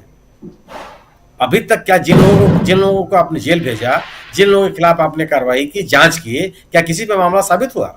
साबित छोड़ दिए, कितने लोगों के खिलाफ आरोप पत्र लेकर के आप आए? लेकिन केवल ये माहौल बनाने की बात कि विपक्ष के नेताओं के खिलाफ कार्रवाई कीजिए और भ्रष्टाचार की बात को लोगों के बीच में ले जाइए। बिल्कुल, लेकिन अब यह बात चलने वाली नहीं है। अब स्थिति है कि अब विपक्ष, ये बीजेपी के लोग तो पूछते थे कि विपक्ष कहां है? विपक्ष अब सामने है और विपक्ष सवाल उठा रहा है आपसे कि ये जो भ्रष्टाचार के आप आरोप लग रहे हैं इनकी जांच कब होगी, कौन सी कार्रवाई करेंगे आप याद कीजिए, यही फग्गन सिंह कुलस्ते के खिलाफ इसी मध्य प्रदेश में वीडियो सामने आए थे पैसा लेते हुए। क्या हुआ? फग्गन सिंह कुलस्ते को भारतीय जनता पार्टी ने सस्पेंड किया था पार्टी से अपने। आज वो उम्मीदवार हैं इसी पार्टी के। सवाल ये नहीं है, कभी भी जो अपने नेताओं के खिलाफ इस पार्टी ने कुछ नहीं किया, बल्कि जिन नेताओं के खिलाफ भ्रष्टाचार के आप आरोप लगाते रहे उनको हुआ जब आपके पार्टी में चले आए तो उनके भ्रष्टाचार के मामले खत्म हो गए। चाहे शुभेंदु अधिकारी हो पश्चिम बंगाल में और चाहे अजीत दादा पवार हो महाराष्ट्र में, किसी के खिलाफ कोई कार्रवाई नहीं हुई। जिनके आप पूर्वोत्तर के राज्य में आप आरोप लगा रहे थे कि संगमा साहब की सरकार को कि देश के भ्रष्टतम सरकारों में से एक है। आपने प्रचार किया था, माननीय गृह मंत्री जी ने इस बात को कहा था। चुनाव के बाद उस सरकार में आप शामिल हो गए, आप कहते हैं कि बीजेपी की और एनडीए की सरकार है, वो उन्हीं संगमा साहब के नेतृत्व में सरकार बनी। तो भ्रष्टाचार के किस मुद्दे पर, चाहे उनके केंद्रीय नेतृत्व ने उठाया हो और चाहे राज्य स्तर पे ये बातें उठाई गई हो, किसी में कोई कार्रवाई नहीं हुई। कितने मामले क्या आरोप लगे हैं मध्य प्रदेश सरकार के ऊपर, किसी एक मामले की जांच नहीं हुई। और जिनका कोई सिर पैर नहीं है, आप एक व्यक्ति के बयान से, वह व्यक्ति जिसके फोटोज भारतीय जनता पार्टी के नेताओं के साथ है, उसके बयान को लेकर के आप छत्तीसगढ़ सरकार के ऊपर आरोप लगा रहे हैं, मुख्यमंत्री के ऊपर आरोप लगा रहे हैं। बयान तो कोई आरोप आधार नहीं होता ना। अगर कोई पैसे की लेन देन हुई है तो तथ्य जाने चाहिए। केंद्रीय जांच एजेंसियां सब केंद्र सरकार के पास है और केंद्र में सत्ता में आप है। बिल्कुल। तो कहने से बात, और लोग ये बात लगने लगा है कि अगर आप एक तरफा कार्रवाई करेंगे तो वह कानून का पालन नहीं हुआ, वह उत्पीड़न की कार्रवाई मानी जाती है। कानून जब समान रूप से लागू होता है तब आप लगता है कि आप दोषियों के खिलाफ कार्रवाई करना चाहते हैं, आरोपियों के खिलाफ आप कार्रवाई करना चाहते हैं। तो जो कांग्रेस ने बीजेपी को लेकर के जो मुद्दे खड़े कर रही है उसका कोई जवाब नहीं है। और वो जो, अगर आप इन चीजों के ऊपर अगर आप जवाब नहीं देंगे तो मोदी जी के चेहरे पर आप चुनाव को कितना अपने पक्ष में कर लेंगे, ये सोचने वाला विषय है। किसी राज्य में किसी एक, अगर आप पिछले चुनाव का आप ध्यान में रखिए, क्या पश्चिम बंगाल में मोदी जी के नाम पर आप चुनाव जीत गए? संभव हुआ ये पाया? कर्नाटक में आप चुनाव जीत गए, हिमाचल में चुनाव आप जीत गए, ये गुजरात के चुनाव को आप छोड़ दीजिए तो कोई ऐसा राज्य बताइए जहां आप मोदी जी के नाम पर चुनाव जीत गए हो। मोदी जी की अपील है, इसमें कोई बहस नहीं है, लेकिन अपने समर्थकों के बीच वो उनके साथ है, वो भी उनसे अलग होने के लिए तैयार नहीं है। ठीक है, लेकिन उनकी संख्या कितनी है? क्या वो ऐसी स्थिति में है कि आपको सत्ता में ला दे या एक राजनीतिक माहौल बदल दे? आप किसी भी राज्य में, क्या आज की तारीख में मध्य प्रदेश में यह माहौल बनाने में बीजेपी सफल हो पाई है कि हम सरकार में आ रहे हैं? कांग्रेस उसके विकल्प के रूप में उभरी है और हर राज्य, हर क्षेत्र में, मतलब सोचिए हुए सर्वेक्षण आ रहे हैं, ये जिन इलाकों के विधायकों ने पार्टी छोड़ करके सरकार बदल दी, यानी चंबल और ग्वालियर क्षेत्र में, वहां का सर्वे कर रहा है कि 7 से 9% का अंतर है कांग्रेस और बीजेपी में। बीजेपी 9% तक पीछे है। कहां से आप कौन सा माहौल बना रहे हैं? आप राजस्थान में चले जाइए। राजस्थान में क्या कर रहे हैं आप? राजस्थान में आप 2018 का चुनाव याद कीजिए। 2013 के चुनाव में कांग्रेस दहाई में चली गई थी, 20-22 सीटें मिली थी उसको, और 150 से अधिक सीटें थी बीजेपी के पास। उसी राजस्थान में 2018 के चुनाव में कांग्रेस न केवल सत्ता में आई बल्कि इनको सब समेट के नीचे पीछे लेके चली आई। क्या आज राजस्थान में माहौल है? कोई राजनीतिक माहौल बीजेपी राजस्थान में खड़ा कर पा रही है? केवल है क्या कि अगर आप मुद्दों की बात नहीं करेंगे तो आपके काल्पनिक नैरेटिव से चुनाव प्रभावित होने वाले नहीं है, क्योंकि आज आप सत्ता में हैं। सत्ता में रह करके आपको अपनी अकाउंटेबिलिटी बतानी पड़ेगी। अगर जो बातें आपने कही, अगर आप कहे हैं कि भ्रष्टाचार हमारा 0 टॉलरेंस है, तो बताइए क्या कार्रवाई आपने की। आप कहते हैं कि वंशवाद से योग्यता प्रभावित होती है, लोगों की योग्यता मारी जाती है, आप बताइए कि आपने वंशवाद को कैसे रोक दिया। जितने मुद्दे जिन मुद्दे आप कहते थे कि महंगाई की मार बहुत हो चुकी है, महंगाई को नियंत्रित करेंगे, आप बता दीजिए कि पिछले 10 सालों में महंगाई को कितना रोका आपने, किसानों को कितना आपने लाभ पहुंचाया। आप कहते थे किसानों की आय हम दुगुनी कर देंगे, किस राज्य में दुगुनी किया? और उसका अलग एक, अगर कांग्रेस की सरकार छत्तीसगढ़ में आई तो दिखा रही है कि हमने ये किया, उन लोगों को बता रही है कि हमने धान की इतनी धान खरीदी और उत्पाद का अधिकतम खरीदा, उनको बोनस अलग से दिया। वो छत्तीसगढ़ राजस्थान में बता रही है कि हम बेहतर स्वास्थ्य सेवा दे रहे हैं, 25 लाख तक का योजना थे, और उस योजना से लाभार्थी जो है सामने आ रहे हैं कि हाँ हमारा इलाज हुआ है, हमारा 1 पैसा नहीं खर्च हुआ गंभीर बीमारियों का, माने हार्ट ट्रांसप्लांट से लेकर के लीवर ट्रांसप्लांट तक, गंभीर कैंसर जैसी बीमारियों का लोग कह रहे हैं कि हमने इसका लाभ उठाया राज्य के विभिन्न इलाकों में। तो अगर किसी की योजना से, किसी सरकार की योजना से लाभ मिल रहा है तो स्वाभाविक है कि वह लाभ पाने के लिए उस सरकार की तरफ जाना चाहेगा जिसके संरक्षण में, जिसके रहने से उसकी आर्थिक स्थिति बेहतर हो रही है, उसके उपज का दाम बेहतर मिल रहा है। और आप नारे केवल दे रहे हैं, आप कह रहे हैं कि आप भ्रष्टाचार के खिलाफ कार्रवाई कीजिए। ये तो बहुत आप ही कर रहे हैं ना। यह जो बात तोमर जी के खिलाफ ये जो वीडियो नया नहीं है। अगर किसी ने, आप में से किसी ने अगर तोमर साहब के बेटे को देखा होगा, आज देखा होगा और तब देखा होगा, उसके शक्ल में अंतर है। आप प्रमाणित कर सकते हैं कि कितना अंतर है। ये इस सज्जन के सब बाल झड़ गए हैं आज। ये कितने साल पुराना है, पुराना वीडियो है, और आज तक कोई कार्रवाई नहीं की आपने जानने का ही प्रयास नहीं किया। तो ये केवल है क्या कि विपक्ष का भ्रष्टाचार अगर आपको दिखाई पड़ेगा और अपना भ्रष्टाचार अगर आपको नहीं दिखाई पड़ेगा तो मुझे नहीं लगता है कि जनता आपको स्वीकार करेगी। तो तमाम तरह के संदेह लोगों के मन में होंगे, उन संदेहों को आप कैसे दूर कर पाएंगे, ये बहुत बड़ा सवाल है। लेकिन कांग्रेस ने अपनी विश्वसनीयता अपने कार्यों के आधार पर बढ़ाई है, ये सबको दिख रहा है। जी बिल्कुल। बहुत सारी बातें, अलग अलग आयाम चर्चा के, उन बातों को यहाँ रख रहे थे सुनील शुक्ला जी, और हम समझने की कोशिश यही कर रहे हैं कि क्या अलग अलग मुद्दों से, अलग अलग मसलों के तहत और कुछ ऐसी चीज़ें जो उजागर हो जाती हैं, सामने आ जाती हैं, और खासकर चुनावी मौसम में उससे प्रभाव पड़ता है क्या पार्टियों पर। क्या एक वीडियो आने से, और एक नहीं बल्कि ये दूसरा वीडियो है, नरेंद्र सिंह तोमर के बेटे केंद्रीय मंत्री हैं, कद्दावर नेता हैं, और उनको भी सीएम कैंडिडेट के रूप में, सीएम मटेरियल के रूप में देखा जा रहा था, लेकिन क्या अब कोई जानबूझकर नरेंद्र सिंह तोमर के पीछे लगा हुआ है जो पुराने वीडियो को सामने ला रहा है? वीडियो पुराना हो या नया हो, लेकिन भ्रष्टाचार भ्रष्टाचार है। कोई ये कहे कि नहीं जी हमने मर्डर तो किया लेकिन 20 साल पहले किया था, हमने ये काम किया लेकिन 15 साल पहले किया था, इसलिए वो आरोप आज साबित नहीं हो सकता, या ये कह दे कि नहीं हम आरोपी नहीं, अपराधी नहीं हैं। हमारे साथ जुड़े हुए हैं रिटायर्ड आईपीएस ऑफिसर हैं विजय शंकर सिंह साहब। उनसे बेहतर कौन बताएगा कि ये जो कुछ चल रहा है ये आज सामने आए या 20 साल बाद सामने आए या 20 साल पहले सामने आया हो, लेकिन अपराध तो अपराध है ना सिंह साहब, और अगर अपराध है तो फिर इसकी जांच क्यों नहीं हो रही है? चुनाव के वक्त ये वीडियो आना कितना डेंट लगा सकता है खासकर बीजेपी पे? और दूसरी तरफ वही प्रधानमंत्री नरेंद्र मोदी हैं जो पड़ोसी राज्य मध्य प्रदेश का पड़ोसी राज्य, मध्य प्रदेश से ही निकला हुआ राज्य छत्तीसगढ़, वहां पहुंचते हैं और कहते हैं 30% कमीशन की सरकार है छत्तीसगढ़ में भूपेश बघेल की। उनके मुंह से शोभा देता है क्या ये बात? 30% की लेकर आना कितनी जायज लगती है? जायज नाजायज छोड़ दीजिए, उस पर भी नहीं आते हैं, लेकिन ये कहना कि क्योंकि कर्नाटक से लेकर के मध्य प्रदेश तक जहां कांग्रेस पार्टी भ्रष्टाचार के नाम पर चुनाव लड़ती रही और कर्नाटक में उस नाम पर जीत के भी आई, और यहां पर जब राहुल गांधी का अभी आपने एक नहीं बल्कि दो भाषण सुन लिया, उस भाषण को और अभी रोड शो के भी कुछ नमूने हमने आपके सामने रखे, उसके बाद क्या लगता है आपको कि क्या सचमुच दोनों पांव फंस चुके हैं, धंस चुके हैं दलदल में जहां से निकलना बहुत मुश्किल है? जी, सबसे पहले तो बात इस वीडियो की। इस वीडियो में अब मुझे ये नहीं अंदाजा है कि ये वीडियो कल का है या परसों का है या कितना पुराना है, लेकिन इतनी बात तो सच है कि जो चेहरा इसमें दिख रहा है तोमर साहब के बेटे का, वो पहले की उम्र का है।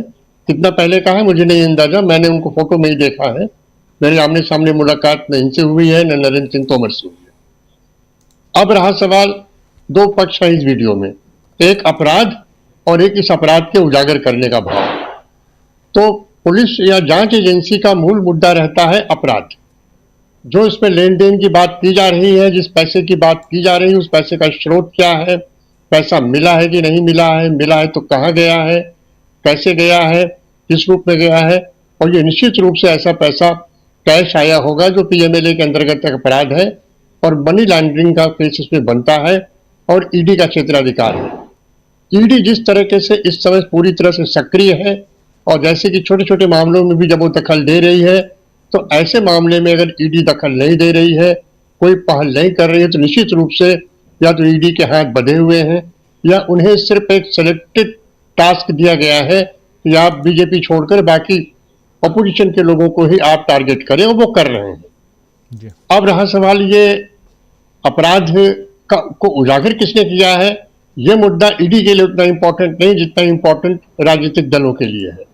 खासकर भारतीय जनता पार्टी के अंदर कोई टकराहट चल रही है, उनके अंदर कोई झगड़ा चल रहा है, उनके अंदर कोई रेस चल रही है कि अगर शिवराज सिंह नहीं सीएम होते हैं, यदि सरकार बीजेपी की बनती है जैसा कि उम्मीद कर रहे हैं, तो उन्होंने नरेंद्र सिंह तोमर को निकाल रखा और ये डैमेज हो जाए, ये न हो।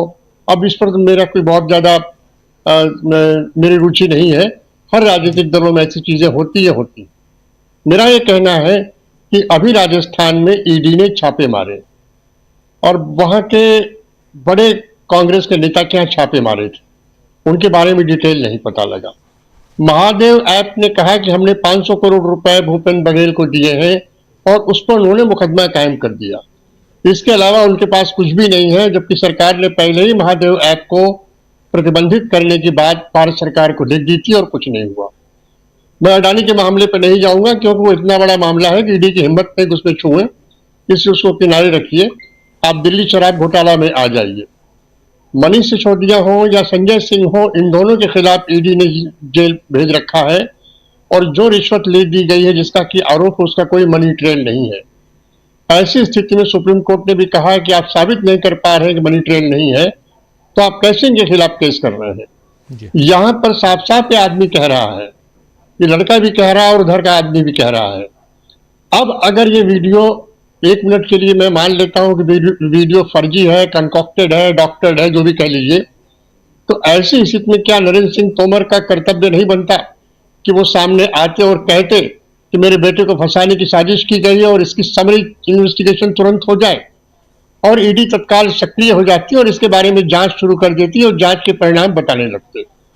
लेकिन ऐसा तब होता जब ये वीडियो वास्तव में डॉक्टर्ड होता, जब ये वीडियो वास्तव में फर्जी होता, तब उनकी भी चेतना जागृत होती और वो कहते कि नहीं, मुझे फंसाया जा रहा है। ऐसी स्थिति में मुझे साफ साफ लगता है कि वीडियो निश्चित रूप से किसी न किसी समय की डीलिंग का होगा, और ऐसी डीलिंग कोई नई चीज नहीं है, सभी सरकारों में होती रही और ज्यादातर नेताओं के वीडियो अगर आप ढूंढेंगे तो ऐसे मिल जाएंगे। नई चीज ये है कि जिस तरीके से पर्देदारी भारतीय जनता पार्टी के राज्य के अंतर्गत की जा रही है, चाहे व्यापम घोटाला हो, चाहे महाकाल मंदिर का घोटाला हो, या चाहे और कोई घोटाला हो, या महाराष्ट्र की आप बात करिए, चाहे दादा अजीत पवार की बात हो, नारायण राणे की बात हो, या आज के भारतीय जनता पार्टी के सबसे चहेते और ध्रुवीकरण के सबसे बड़े अलंबरदार शर्मा जी की बात हो, जो असम के मुख्यमंत्री हैं, इन सब पर तो तक कोई कार्रवाई नहीं हो रही है। उनकी सारी कार्रवाई ठंडे बस्ते में बंद है, लेकिन उन पर जरूर कार्रवाई हो रही है जिन्होंने कैश फॉर क्वेरी में कैश लेकर सवाल पूछा है, जबकि इसके सबूत नहीं मिले। 2.5 मिनट के लिए एथिक्स कमेटी की बैठक होती है और ये जांच सीबीआई को सौंपने की संस्तुति कर दी जाती है। कायदे से जिस दिन ये वीडियो सरफेस हुआ, और ऐसा नहीं कि वीडियो आप हमें दिखा रहे हैं आज, आप तो हमें इसको डिटेल दिखा रहे हैं, लेकिन 1 हफ्ते से वीडियो व्हाट्सएप पे मेरे पास कई लोगों ने भेजा, फेसबुक पर देख रहा हूं, ट्विटर हैंडल पर देख रहा हूं, खुद 2-3 वीडियो मैंने भी शेयर किए हैं। ऐसी स्थिति में सरकार की कार्रवाई तुरंत होनी चाहिए थी कि वो इस पे जांच कराती और नरेंद्र सिंह तोमर को आगे आके अपनी बात कहनी चाहिए थी। अब रहा सवाल इसका असर क्या होगा। इसका असर मूल रूप से ये होगा कि जब इस तरह की वीडियो सरफेस होंगे और इस पर कोई कार्रवाई नहीं होगी, तब इस बात साफ साफ आएगी कि जो जीरो टॉलरेंस है करप्शन को लेकर, वह एक शगुफा है, वह भी एक जुमला है। और यही जनता देखना चाहती है कि आप उनके भ्रष्टाचार के आरोपों के बारे में सतर्क हैं, सचेत हैं, और अपने भ्रष्टाचार के आरोपों के बारे में एक जुबान नहीं खोल रहे हैं। तो निश्चित रूप से इसका असर पड़ेगा, और इसका असर पड़ भी रहा होगा। और जैसा कि अभी अग्रवाल जी ने बताया, अब वो मौके पर बता रहे हैं, वहां से देख रहे हैं, तो उन्हें अच्छी नॉलेज है और वो सारी बातों बता रहे हैं। ऐसी स्थिति में मेरा बस यही कहना है कि जो भी ये घटना हो रही है, ये बेहद निंदनीय है और इस की जांच की जानी चाहिए। और यदि इस पर चुप्पी साधे रखी गई तो अभी तो चुनाव का एक ही चरण पूरा हुआ है, अभी कई चरण बाकी हैं। ये मामला रुकने वाला नहीं है, ये शेयर होते रहेंगे और लोगों के सवालात उठते रहेंगे। ऐसी स्थिति में भारतीय जनता पार्टी वाकई में कीचड़ में फंस गई है। अब उस कीचड़ में कमल खिलता है या उस दलदल में समा जाते हैं, ये भविष्य बताएगा। जी बिल्कुल बिल्कुल बिल्कुल बिल्कुल। उस दलदल में खुद बीजेपी समा जाएगी या उसमें कमल खिलाएगी, ये तो आने वाला वक्त बताएगा, और ज्यादा वक्त नहीं है। अभी 3 फेज के मतदान हैं। 17 तारीख को, यानी कि आज से ठीक चौथे दिन दूसरे फेज का मतदान, जिसमें 300 सीटों पर वोटिंग होनी है। 70 सीटें छत्तीसगढ़ में और 230 सीटें मध्य प्रदेश की पूरी। तो मध्य प्रदेश और छत्तीसगढ़ दोनों पैक हो जाएगा। उसके बाद राजस्थान में एक ही फेज में 25 तारीख को और 30 तारीख को तेलंगाना में ही आपने एक तस्वीर देखी सिकंदराबाद की, जिसका जिक्र हम लोग पहले कर चुके हैं। लेकिन यहां तेलंगाना नहीं बल्कि मध्य प्रदेश और छत्तीसगढ़ की बात कर रहे हैं, और खासकर मध्य प्रदेश, जहां पर आज राहुल गांधी थे। राहुल गांधी जो बातें कह रहे हैं, जरा उसके बारे में भी समझना चाहता हूं। डॉक्टर दीपक पासपोर्ट जी, राहुल गांधी की बातों में कितना दम है? प्रधानमंत्री नरेंद्र मोदी पर सीधा हमला, और हमला इतना ही नहीं, वो उन तमाम मसलों को रख रहे हैं जिसमें मोदी जी के 15 लाख रुपए से लेकर भ्रष्टाचार, बेरोजगारी, सारी चीजें सामने आ रही हैं। और न सिर्फ राहुल यहां पर अपनी बात भाषणों में रखते हैं, बल्कि ट्विटर के जरिए, एक्स के जरिए या सोशल मीडिया के जरिए बातों को जनता तक पहुंचा रहे हैं।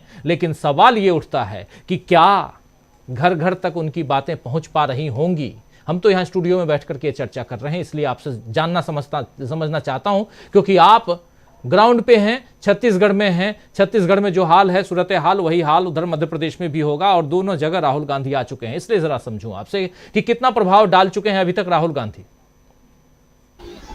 राजू जी देखिए, हम लोग यहाँ पे सब लोग ऐसे हैं जिन्होंने किसी न किसी दौर में किसी न किसी तरीके से भीड़ को देखा हुआ है, हमेशा देखा है।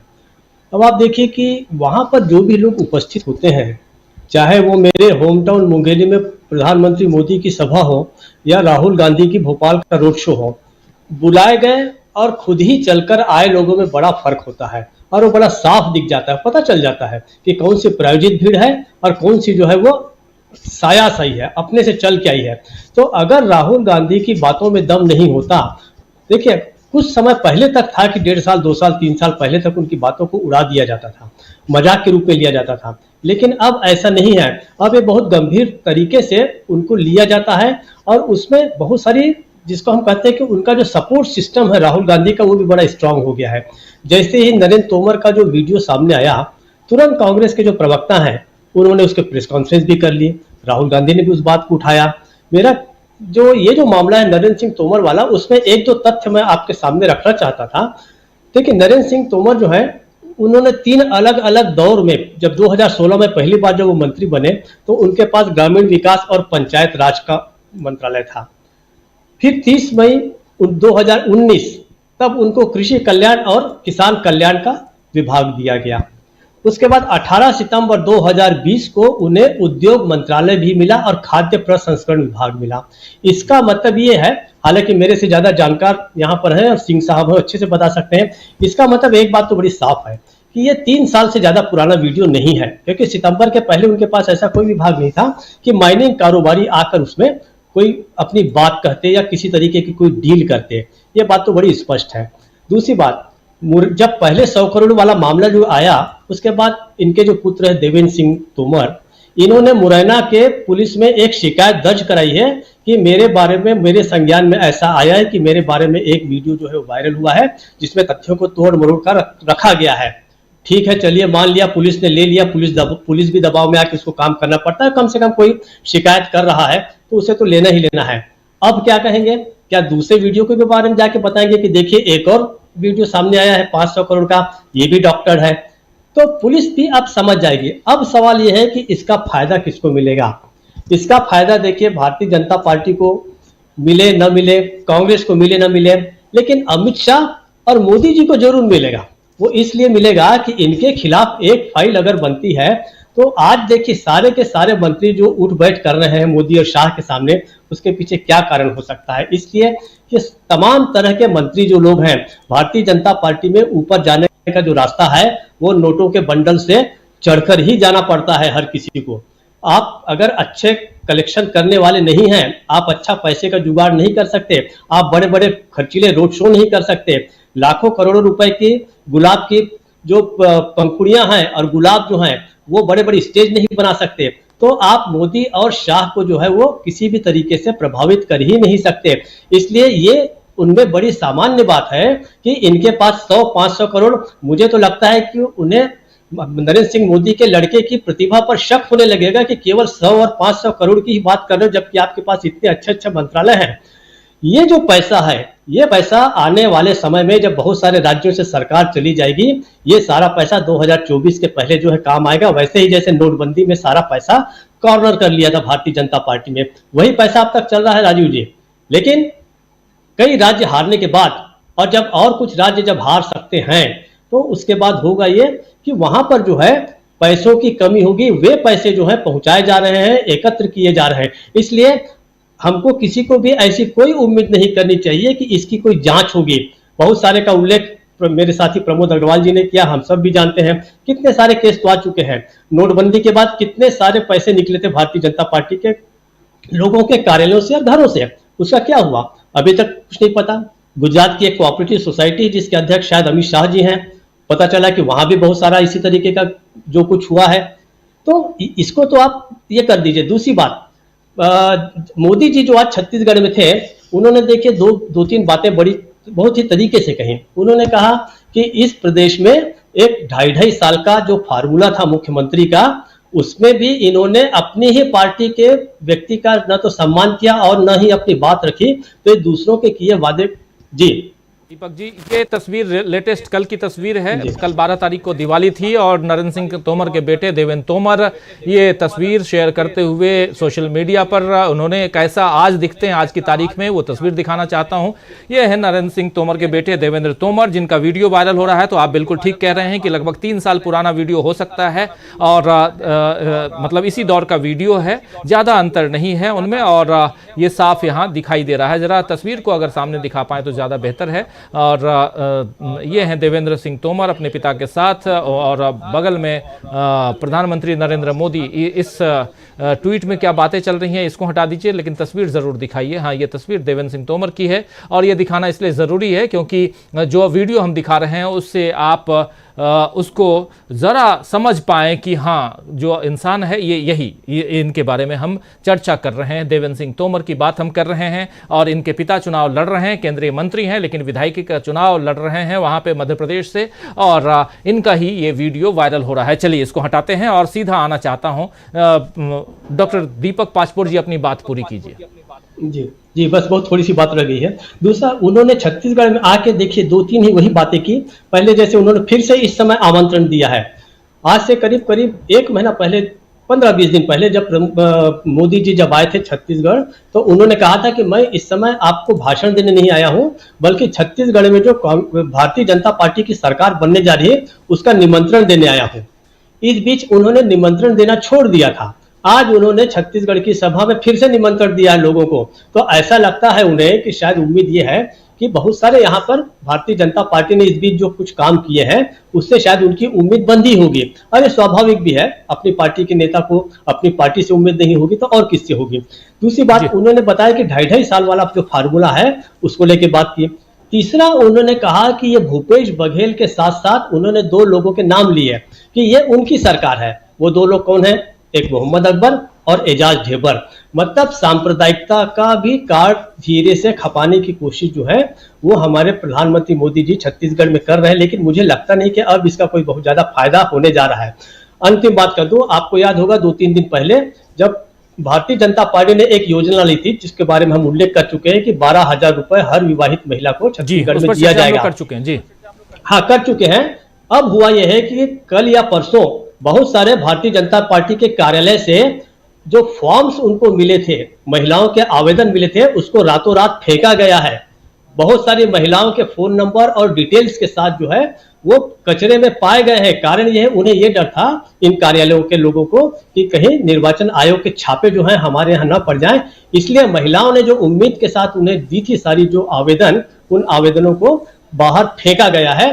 तो इस तरीके से भारतीय जनता पार्टी की खुद ही अपने गारंटियों पे कितना विश्वास है ये आप सोच सकते हैं। राजीव जी। जी बिल्कुल बिल्कुल। और ऐसे ही लाडली योजना को लेकर के चर्चा चल रही है मध्य प्रदेश में। जिस लाडली योजना को मध्य प्रदेश में हमने देखा कि शिवराज सिंह चौहान पिछले 6 महीने से आगे बढ़ाकर और उसके दम पर महिलाओं को अपनी तरफ बीजेपी की तरफ आकर्षित करने की कोशिश कर रहे थे, लेकिन वहां भी उनके मैनिफेस्टो में, संकल्प पत्र में वो लाडली योजना उससे गायब है। और लेकिन बड़े बड़े होर्डिंग्स लगाकर ये बताया गया है कि 3,000 रुपये दिए जाएंगे। चलिए खैर, ये भाजपा के कौन से वायदे जो हैं वो रियल वायदे होंगे और कौन से वायदे या कौन सा वादा जिसको कहते हैं वो जुमला होगा, ये तो आने वाला वक्त बताएगा। क्योंकि बहुत खुले तौर पर भाजपा के ही नेता और केंद्रीय गृह मंत्री कह चुके हैं कि नहीं, वो तो जुमला था 15 लाख रुपए वाला, भूल जाओ उसको।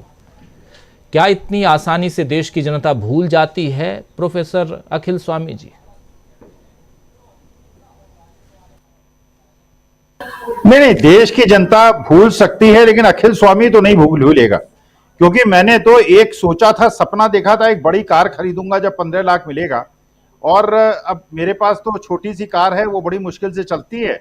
लेकिन ये सपने टूटे होंगे देश के लाखों करोड़ों लोगों के। और अब आप सोचिए 15 लाख रुपए 2014 में कितनी बड़ी रकम थी। एक राजीव जी और सूचना आपको मिली होगी और ये पुष्टि नहीं हुई है लेकिन ये सूचना मिली है। मैं आप बार बार आपके श्रोता भी आपत्ति करते हैं कि स्वामी जी सनातन धर्म के बारे में इतना क्यों बात करते हैं। कनाडा सरकार ने, ऑस्ट्रेलिया सरकार ने स्वास्तिक पे जो हमारा सनातन धर्म का प्रतीक चिन्ह है उसको बैन कर दिया है।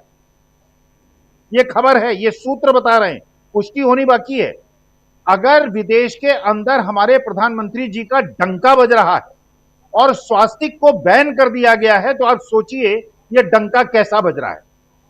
देखिए, जनता जो है वो अपेक्षाओं में जीती है, वो कंपैरिजन करती है। एक जो घोषणाएं हुई थी किसानों के बारे में, युवाओं के बारे में, रोजगार के बारे में, अर्थव्यवस्था को मजबूत बनाने के बारे में, और एक चीज बताऊं, किसी दिन इस पे कार्यक्रम कीजिए, अर्थव्यवस्था के बारे में जो ये लोग एक प्रकार की अफवाह उड़ा रहे हैं।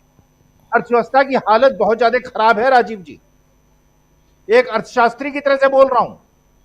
अर्थव्यवस्था, हम लोग डेट ट्रैप में हैं, हम पूरी तरह से फंसे हुए हैं, और केवल ये लोग जो है वही है कि ऋणम पीवेत घृणम पीवेत, वो वाला हिसाब कर रहे हैं ये। और आप जानते हैं आज डॉलर की कीमत रुपए के मुकाबले कितनी है, 83.30 पे पहुंच गया है।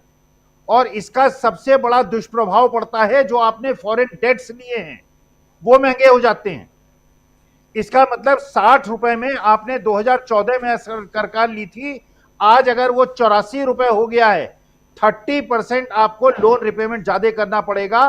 भारत की अर्थव्यवस्था डेट ट्रैप में है, लोन पे लोन लिए चले जा रहे हैं, लोगों के केवल सड़कें बना बना के दिखा रहे हैं कि विकास हो रहा है, विकास हो रहा है। देश का असली विकास होता है जब उद्योग धंधे विकसित होते हैं, लोगों को नौकरियां देते हैं, रोजगार देते हैं, लोगों के पेट भरते हैं, परिवार जो है वो अच्छा जीवन यापन करते हैं, इंडस्ट्री को बल मिलता है, जो कुछ नहीं हो रहा है। हिंदुस्तान में केवल सड़कें बन रही हैं, टोल टैक्स वसूला जा रहा है। आप एक बड़ी यात्रा में निकल जाइए, जितना पैसा आपका पेट्रोल में नहीं खर्च होगा उससे ज्यादा टोल टैक्स में खर्च हो जाएगा। जी बिल्कुल, टोल टैक्स में खर्च हो जाएगा। और उसके अलावा जब आप गाड़ी, जो 15 लाख रुपए आपके पास नहीं आया और आ जाते तो आप गाड़ी खरीदते, तो उस जो कार खरीदते आप, वो खरीदते समय आपको रोड टैक्स भी देना होता। एक तरफ रोड टैक्स दीजिए, उसके बाद टोल टैक्स दीजिए। तो ये रोड और टोल के चक्कर में गाड़ियां लेना बंद कर दीजिए दोस्तों, और पब्लिक जो ट्रांसपोर्ट्स हैं उसका इस्तेमाल करने की कोशिश कीजिए, लेकिन वो भी कितने सुचारू ढंग से हैं वो आप जानते हैं। खैर, ये एक अलग चर्चा का विषय हो जाएगा, लेकिन बहुत इंपॉर्टेंट बात यहाँ कह रहे थे प्रोफेसर अखिल स्वामी जी। और ये समझना चाहता हूँ कि क्या जो वायदे हैं या जुमले जो भी कह लीजिए, उन पर और खासकर बीजेपी के वादों पर क्या अब जनता भरोसा करती है? जरा प्रशांत टंडन जी आपसे समझूं, क्या लगता है आपको, अगर 15 लाख का जिक्र अभी इस चुनाव में, और वो भी विधानसभा के 5 राज्यों के चुनाव में राहुल गांधी बारंबार कर रहे हैं, इसके क्या मायने निकाले जाएं? देखिए, 2024 में क्या चुनौती मोदी साहब को आएगी, जो बात आप कह रहे हैं, जुमले और वादे और जो वादों को ना पूरा करना और लच्छेदार भाषण उसमें उलझा के रखना, मैं इस पे बात रखूंगा। लेकिन मैं 1 मिनट के लिए राजीव जी वो वीडियो पे कुछ कहना चाह रहा हूँ। वीडियो पुराना हो नया हो, उसकी जांच हुई कि नहीं हुई। जब बात आ रही है कि देवेंद्र तोमर ने पुलिस में कंप्लेंट किया, तो क्या किसी की गिरफ्तारी हुई? कौन व्यक्ति है जिसकी आवाज आ रही है फोन पे?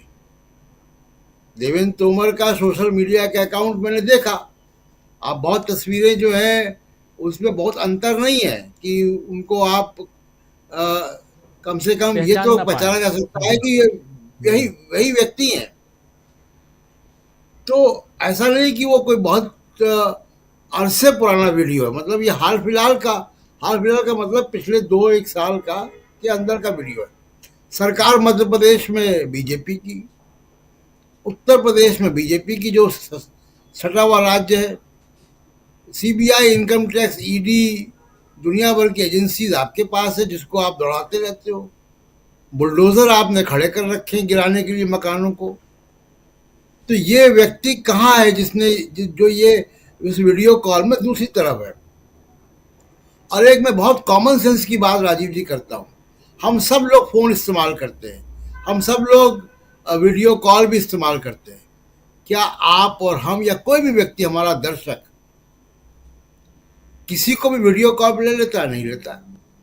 वीडियो कॉल पे तो आप किसी को, उस व्यक्ति को लेते हैं जिसको आप जानते हैं जी। अनजान कॉल को आप वीडियो कॉल पे नहीं लेते हैं, आप कैमरा ऑफ कर देते हैं।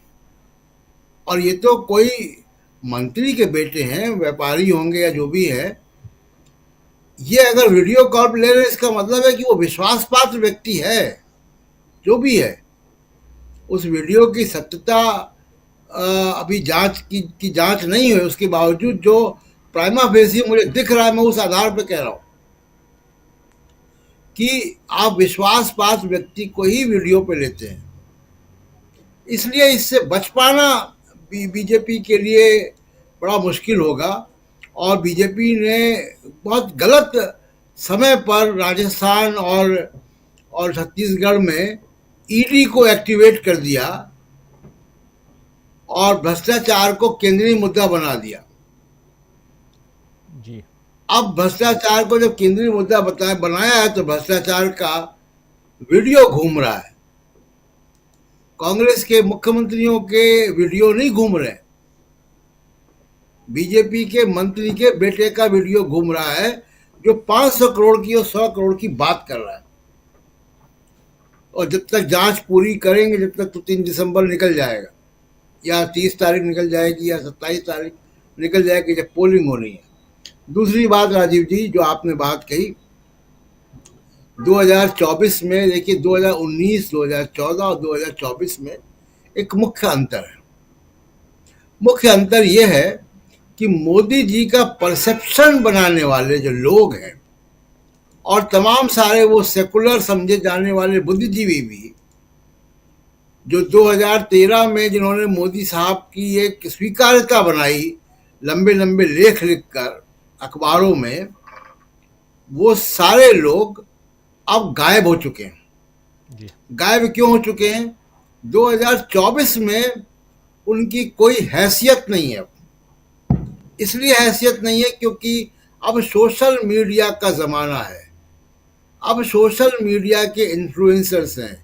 नए सोशल मीडिया के ज़रिए जनमानस को प्रभावित करने वाले, पब्लिक ओपिनियन को इन्फ्लुएंस करने वाले नए लोग आ चुके हैं। तो वो जो घिसे पिटे खाटी बुद्धिजीवी का तमगा लगाए हुए लोग, उनका अब कुछ बचा नहीं है।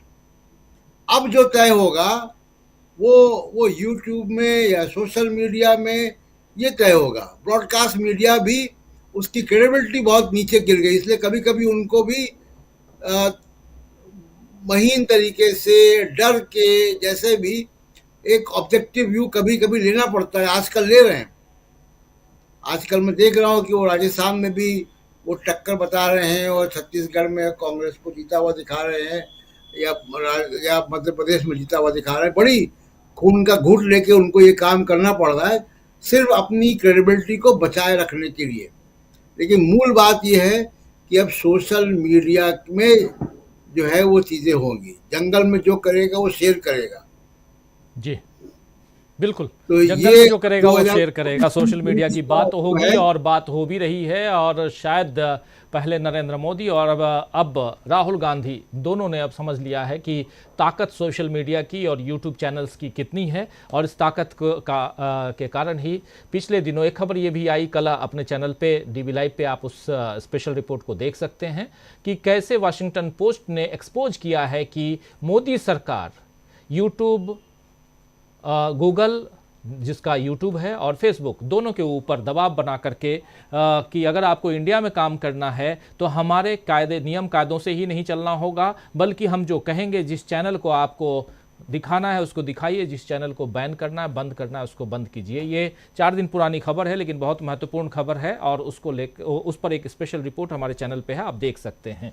खैर, लेकिन आगे बढ़ें और अब चर्चा को समापन की ओर ले चलते हैं। जल्दी पहले आना चाहता हूं प्रमोद अग्रवाल जी, आप इस पे कैसे देखते हैं? जिन वादों की बात कांग्रेस कर रही है छत्तीसगढ़, मध्य प्रदेश, तमाम दूसरे राज्यों में, 5 राज्यों में, और वैसे ही वादों की बात हम देख रहे हैं, वादों का पिटारा खोलकर बैठी हुई है भाजपा और कह रही है कि डबल इंजन की सरकार लेके आइए। क्या डबल इंजन की सरकार मणिपुर में नहीं थी?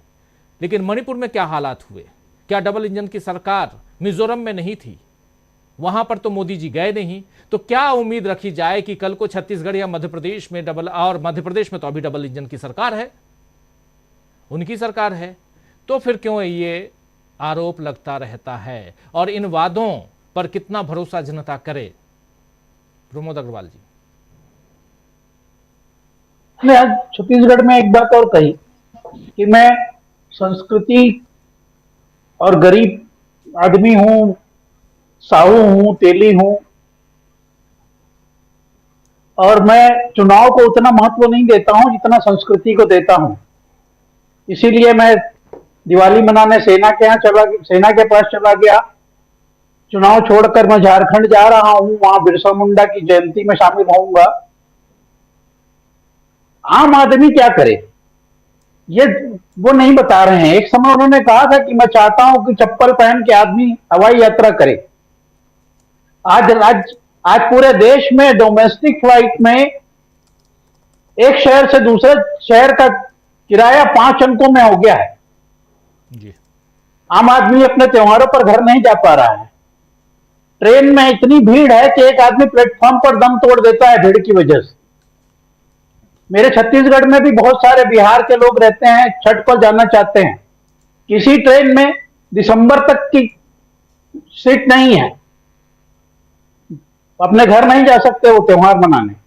इस फैसिलिटी पर कोई ध्यान नहीं देना है उन्हें। यह आदमी कैसे अपने त्योहारों पर घर जाएगा, कैसे अपनी संस्कृति का पोषण करेगा, किस संस्कृति की बात करता है। रही बात वादों की, तो वादे तो हम 15 लाख से लेकर आज तक सारे गिन ही रहे हैं कि कितने वादे पूरे होते हैं और कितने नहीं होते हैं। एक कमीशन की बात कहना भूल गया था, वो भी बता देता हूं कि रमन सिंह जी ने 2017 में अपनी कैबिनेट में कहा था कि हमारे लोग कमीशन लेना बंद कर दें 1 साल जी, तो हमारी सरकार चौथी बार भी आ जाएगी। साफ बात है कि कमीशन के बगैर सरकार नहीं चलती है।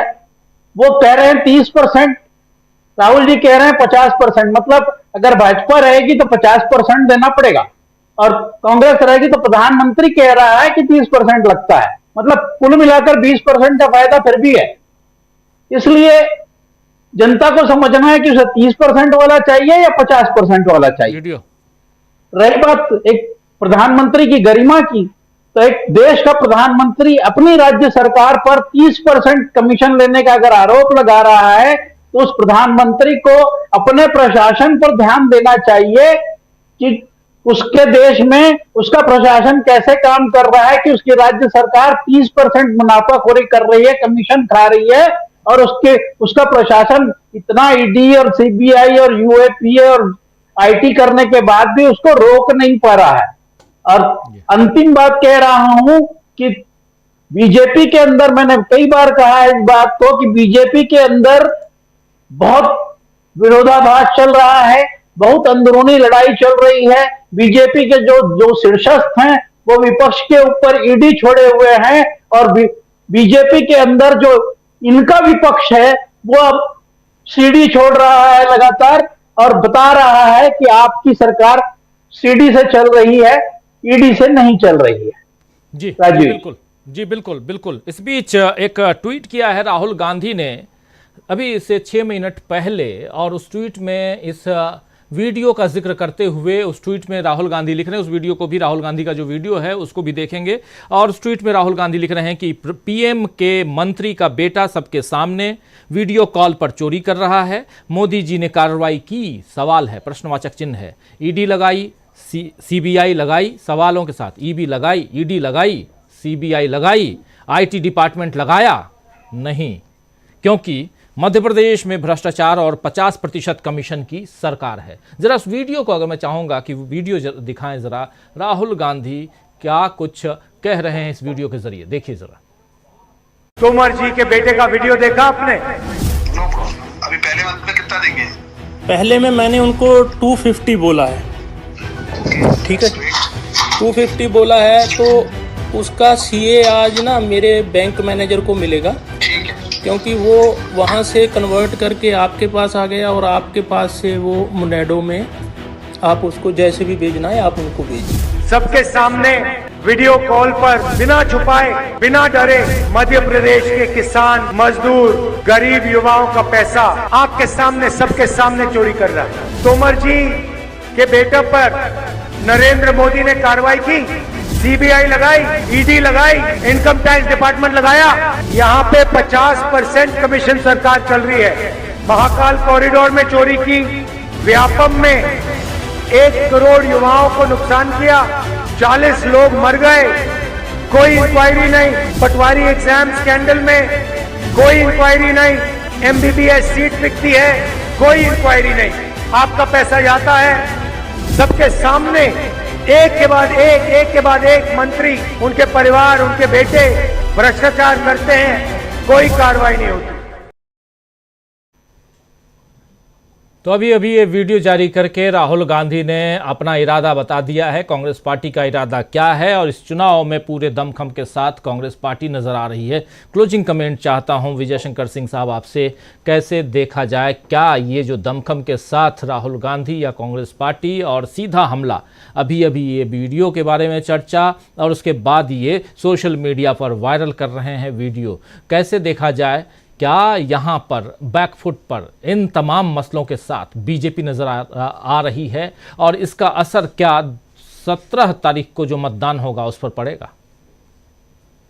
जी, अभी जब आप ये प्रोग्राम आपका चल ही रहा था तो मैंने भी एक ट्वीट, एक पत्रकार है छत्तीसगढ़ के ही, उनका एक ट्वीट देखा जो उन्होंने भोपाल की रैली की फोटो देखी, भोपाल के रोड शो का फोटो देखा। इतनी भीड़ है, बहुत सी भीड़ है, वहां के लोग इसको बेहतर बता पाएंगे। सबसे बड़ी बात, भारतीय जनता पार्टी को सपने में भी ये उम्मीद नहीं रही होगी कि राहुल गांधी जैसे शख्स, जिन्हें वे खारिज कर चुके थे, पप्पू कहकर एक तरीके से उनका प्रतिष्ठा हनन कर चुके थे, वो इस बदले कलेवर के रूप में उनके सामने आ जाएंगे कि अब उनके लिए जवाब देना मुश्किल पड़ जाएगा। जब राहुल गांधी बोलते हैं तो आप उनकी भाषण को 1 मिनट के लिए दरकिनार करके आप उनकी बॉडी लैंग्वेज देखिए, और जब मोदी जी बोलते हैं तो उनके भी बोलने को दरकिनार करके आप उनकी बॉडी लैंग्वेज को देखिए, आपको साफ साफ पता चल जाएगा। दूसरी चीज, पार्टियों के अंतर्विरोध, उसकी बात मैं नहीं करता हूं। कोई भी इलेक्शन हो, जनता महत्वपूर्ण होती है और जनता का इरादा क्या है। और जनता का इरादा, ये बात तो बिल्कुल सच है कि वोटिंग डे के दिन दिखेगा, लेकिन उस इरादे की थोड़ी थोड़ी झलक पहले दिखने लगती है जब वो एक्सटेम्पोर होकर अपने किसी मीटिंग में जाती है, जब कहीं जाती है। मैं आपको 2 मिनट में एक छोटी सी चीज बताऊंगा। सन 77 में जब जस्ट आफ्टर इमरजेंसी इलेक्शन हुआ था तो उसमें हम लोग बीएचयू में पढ़ते थे, तो जो विरोधी दल के नेता जो जेलों में बंद थे, जो आते थे, जिसने कभी कोई पॉलिटिकल मीटिंग नहीं देखी है, जिसकी कोई रुचि नहीं है, वो भी जाता था, देखता था और सुनता था। आज यहाँ यही हो रहा है। राहुल गांधी जहां जा रहे हैं, लोग आ रहे हैं, मिल रहे हैं। निश्चित रूप से ये उकताहट है, ये कुलबुलाहट है। और दूसरी चीज, पिछले चुनाव में भी कांग्रेस ने भारतीय जनता पार्टी को हराया था। यह तो ज्योतिराज सिंधिया की गद्दारी थी, ऑपरेशन लोटस का तमाशा था, वो सरकार चली गई। इसका भी मुझे लगता है कहीं ना कोई गुस्सा होगा लोगों में।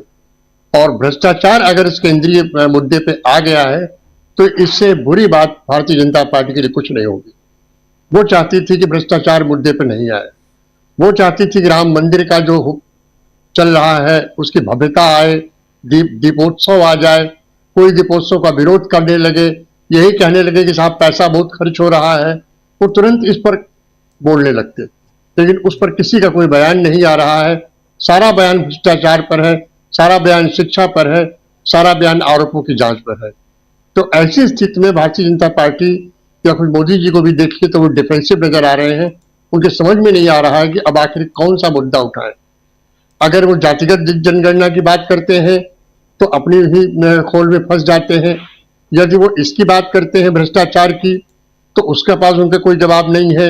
यदि कांग्रेस पर वादा खिलाफी का आरोप लगाते हैं तो सबसे ज्यादा वादा खिलाफी के उदाहरण उन्हीं के हाथ से मिल जाएंगे। तो ऐसी स्थिति में मैं बिल्कुल जो आपने लिखा है कि राहुल गांधी ने बड़ी सटीक चाल चली है, और जो हमले हो रहे हैं कांग्रेस की तरफ से और राहुल गांधी की तरफ से हो रहे हैं, मैं सर्वे की बात नहीं कहूंगा कि इसमें कौन प्रधानमंत्री के रेस में आगे है कौन पीछे, मुझे नहीं पता, लेकिन प्राथमिक दृष्टि से देखते हुए, प्रथम दृष्टिया देखने से साफ साफ जाहिर होता है कि राहुल गांधी ने मोदी जी के सामने एक बड़ी चुनौती रख दी है। और बिल्कुल जहां तक ये बात कही जा रही है कि मोदी जी के साथ हैं, तो जो उनके हैं तो उनके साथ होंगे ही, उसमें कोई दो राय नहीं है। लेकिन जब आम जनता की बात करिए तो आम जनता का मोहभंग उनसे हो रहा है। ये हम भी जब शहर में निकलते हैं, लोगों से मिलते हैं, बात करते हैं, तब भी दिखता है, और यूट्यूब और सोशल मीडिया पर तो साफ साफ दिख रहा है। जी बिल्कुल बिल्कुल, सोशल मीडिया पे। और भोपाल की जो तस्वीरों की बात आप कह रहे थे, मैं भी अभी आप जब चर्चा कर रहे थे उसी दौरान तस्वीरें देख रहा हूँ। ज़बरदस्त भीड़ है भोपाल में, और भोपाल शहर में अगर राहुल गांधी, जो कि पूरा का पूरा भाजपा में हो रखा है, आप सब अच्छी तरह से जानते हैं, वहाँ अगर राहुल गांधी के रोड शो में इतनी भीड़ हो, तो वहाँ 3 तारीख को मध्य प्रदेश का रिजल्ट किस दिशा में जा रहा है उसकी एक तस्वीर, एकमात्र झलक हम लोग देख रहे हैं। और उस दिन सुबह 6 बजे से हम आपके साथ रहेंगे और आपको बताएंगे पल पल की रिपोर्ट कि कौन कहाँ जीत रहा है, कौन कहाँ हार रहा है। 3 दिसंबर की बात। लेकिन दोस्तों, उससे पहले 17 नवंबर मध्य प्रदेश में चुनाव है, छत्तीसगढ़ में चुनाव है, 25 नवंबर राजस्थान में चुनाव है, और 30 नवंबर तेलंगाना में चुनाव है। तेलंगाना की बात आप कैसे भूल सकते हैं? क्या वहाँ भी ऐतिहासिक परिवर्तन हम देखेंगे? वक्त बताएगा। तो बहुत बहुत शुक्रिया अदा करना चाहता हूं विजय शंकर सिंह साहब और क्लोजिंग कमेंट के लिए आपको बहुत बहुत शुक्रिया। प्रशांत टंडन जी आपका बहुत बहुत शुक्रिया। प्रमोद अग्रवाल जी हमारे